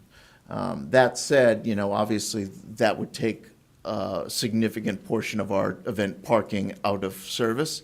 So I think there's going to need to be some communication and coordination with property owners like NGM Grand, Main Street America, about using their parking lot during events, that sort of thing. Possibly using further out parking lots with a shuttle service for those events, to help those things. And like I said, not every event is going to need all that area. We'll have to figure out, they might need Commercial Street, but not Gilboa East, and that would still be in service. So, but the point of this is just that we can support and continue any event that's currently happening in the downtown during construction. That's the bottom line. And then next. So this slide is really just talking about the different ways that we communicate for the project. In order of most to least formal, starting with the formal notifications. So letters to property owners we've done in the past, like, for example, when Stantec earlier in the preliminary design phase needed to get into every single building downtown. We reached out to the property owners, we sent them formal letters, and we asked them to respond and schedule a meeting. We'll be doing that again as, other details need to be communicated. Those don't always get to the tenants, right? So that is a way of communicating for certain purposes, but the direct notifications for things like if there's going to be a planned utility outage, all of our contracts, this is very typical, if we have to replace a water main or a valve, and we've got to take a neighborhood off of water for a day, our contractors are required to hang notices on every door and that's affected 3 days in advance. Same sort of thing will be done here. That also allows us to reach those tenants, not just the property owners. Of course, social media, broadcast media, we do our weekly Public Works interview with Danny Mitchell in the morning on Monday mornings. I can't take any credit for this, but our staff does a great job with social media, not myself, but other folks. And those are used more for like, advertising that there's going to be changes to traffic patterns or, more urgent announcements. If there's an unexpected event that happens and we need to get something out more quickly, we can use those tools. I do have a sort of a personal goal of trying to send out like a weekly email update. We have a update or an email list already going for this project. When people sign up for that, they can opt in to either email, text messages, or both. So my goal is to try to send out, just a quick, brief update each week to let people know what's happening and what to expect in the coming week.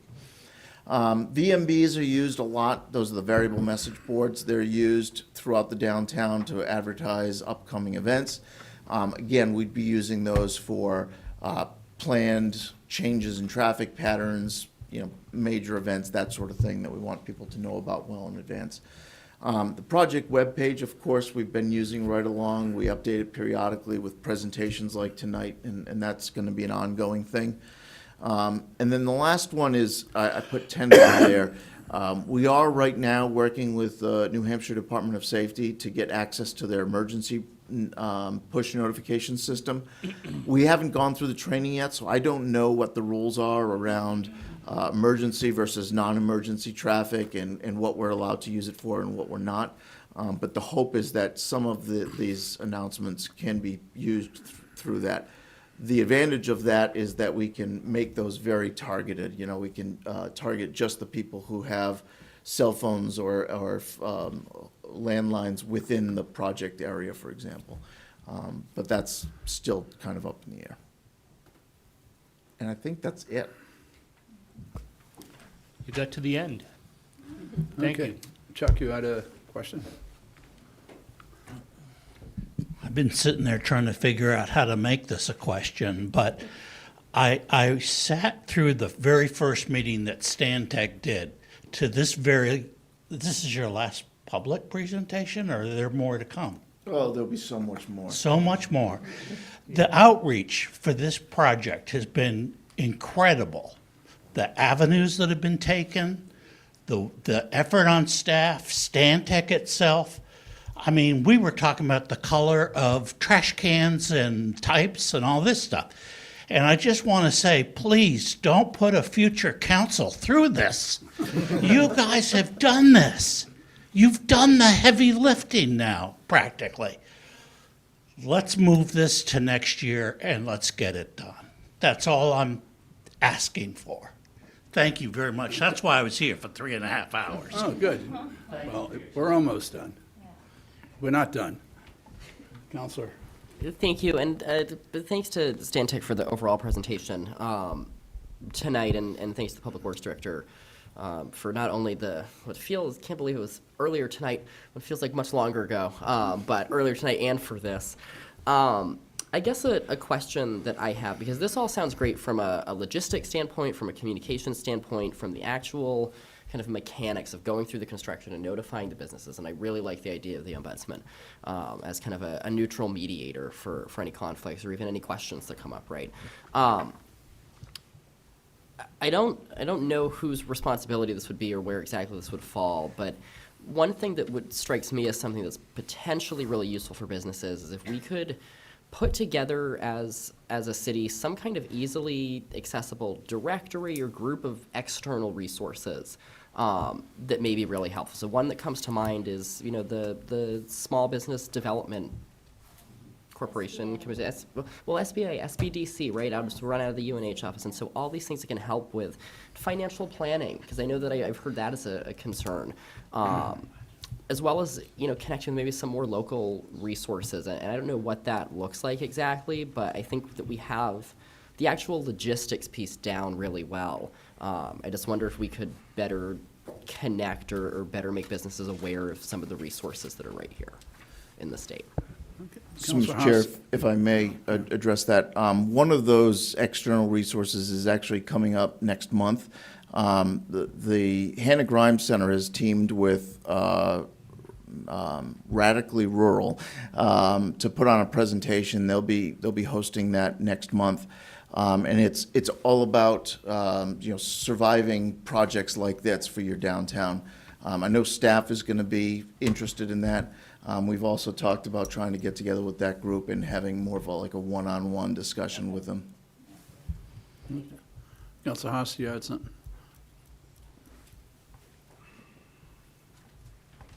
Thank you, Chair. Ed Haas. I had 2 or 3 questions. The first slide that you showed that had the cross-hatching on it, that showed the phases of the project. Can we go back to that? Okay, so all of the areas that are cross-hatched will be opened up. Will the areas that are not cross-hatched not be opened? So the crosshatch is where the utilities are, really the underground work is. So the areas that are outside of the crosshatched, you know, that's pavement, that's sidewalk, that's still gonna be rebuilt. So the sidewalk, we're not gonna leave little patches of pavement in between. No, of course, yeah, you'll do a surface cover, but will there be holes there? Will that be excavations? Most of that area it'll be a shallower cut just to dig down and put a solid base underneath the pavement or a solid base under the sidewalks, just so that everything is clean and you've got a matching base All under all right, the so pavement. the deep cuts are where the The cross-hatching is? deeper cuts are where the cross-hatching are. All right, and second, during the construction phase, you mentioned that you would only be doing one side of the project area at a time. So it'll be the west side of Central Square into Central Square and then come from the other side. So both sides would not be shut down at the same time. Correct. Even though traffic may not be permitted through for construction reasons, but one side at a time is Right. what I'm hearing. Okay, Yep. and that continues all That the would way be down Main through the Street, yeah. project. That's super. Third question was 3-day notice for utility shut-off. If there's any way that could be longer, have faster notice, earlier notice than just 3 days before it's going to occur. It's kind of tough. So the 3-day notice has sort of developed over time as sort of the compromise between, you know, what we would probably prefer to provide a week's notice. And what we find is that contractors just aren't able to stick to that. Unfortunately, things happen in construction, you know, plans change, weather changes. So I would like to suggest 3 days being a good middle ground. Fair enough for the contract purposes, but during the project, let's press to get as early projections as we can. Now, which I to think that we end, have we in can mind. certainly let people know that stuff is coming. We know that we're going to be working in your neighborhood in the next 2 weeks, but we're not going to be able to say specifically, this is the day at 8 a.m. that we're going to be shutting off your water until we get a little bit Until closer. 3 days out. Yeah. Okay, I know there'll be 3 working days, not. Correct. You're not coming in Friday and telling me Monday. Correct. Okay, great, thanks. He caught my loophole. Laura? Yeah. Thank you. Couple quick things just about first of all, the communication piece. I think that in terms of what we're talking about, sort of there's the urgent day-to-day communication, but establishing the expectation of communicating even starting now, as much as we can, to be saying, you know, by this date, you know, or this month, whatever, we'll have sort of a rough timeline, and by this date, we'll know.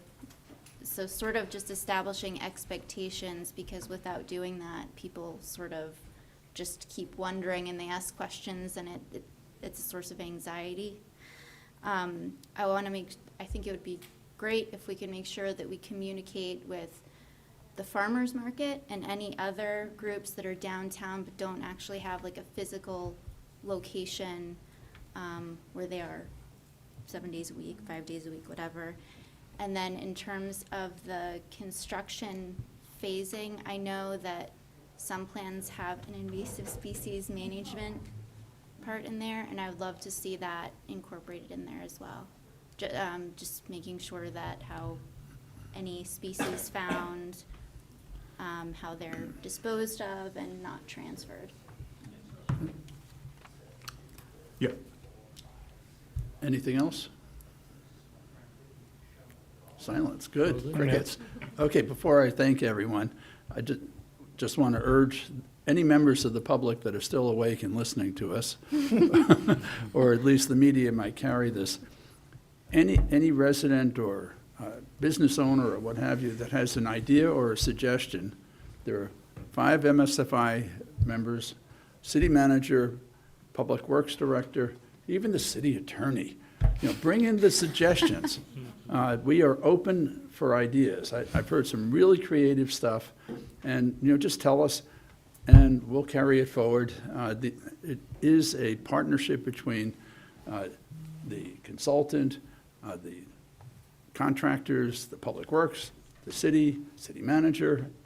Tell us, give us the creative ideas, because ultimately, we all want to see the merchants come out of this successful on the other side. I have no doubt that the project's going to be great, but I would really like to see all the same businesses and restaurants that we have now be there when this project is complete, whenever that happens. So bring on the good news. So with all that, thank you all. I thank you, committee. Oh, yeah, we do, and also there's something else. So the appropriate motion that should be going on now, you have, Council Filio? Sure. Would you recommend the city council approve the final design for the downtown infrastructure project? The city manager be authorized to do all things necessary to implement the project with the street furnishing, materials, design preferences discussed tonight. Second. We have a motion that's been made and seconded. Anything? Yes. I just have a quick question so that I know exactly what I'm voting on. How is this going to be presented to the council in terms of a report? And I only ask because there's already been some suggestion that there are potential amendments coming forward, and so we went through a whole list. Is the list going to be kind of presented? Okay. I would imagine I'm going to stand up and I'm going to run down the list of our choices that were made. I'm not going to run down the list of all the alternates. I'm sure that anyone that has been with us through this whole presentation knows the alternates or can find out. And then if there's something that is disturbing to you or any other member of the council, you will move an amendment to the motion, and you get 8 people to vote with you, and it happens. Right? Yep. Okay, any other questions? All those in favor? We are unanimous. And as I'm being reminded, Council Workman. I just want to take this time to remind folks that there's a parking ban effective at 1 a.m. I found it when I was popping on the city website looking at our plans for this project. So it was nice and highlighted in red right on the homepage of our website. And it's fortunate that this meeting did not run till 1 a.m. And with that, I thank you all for coming, and we are adjourned.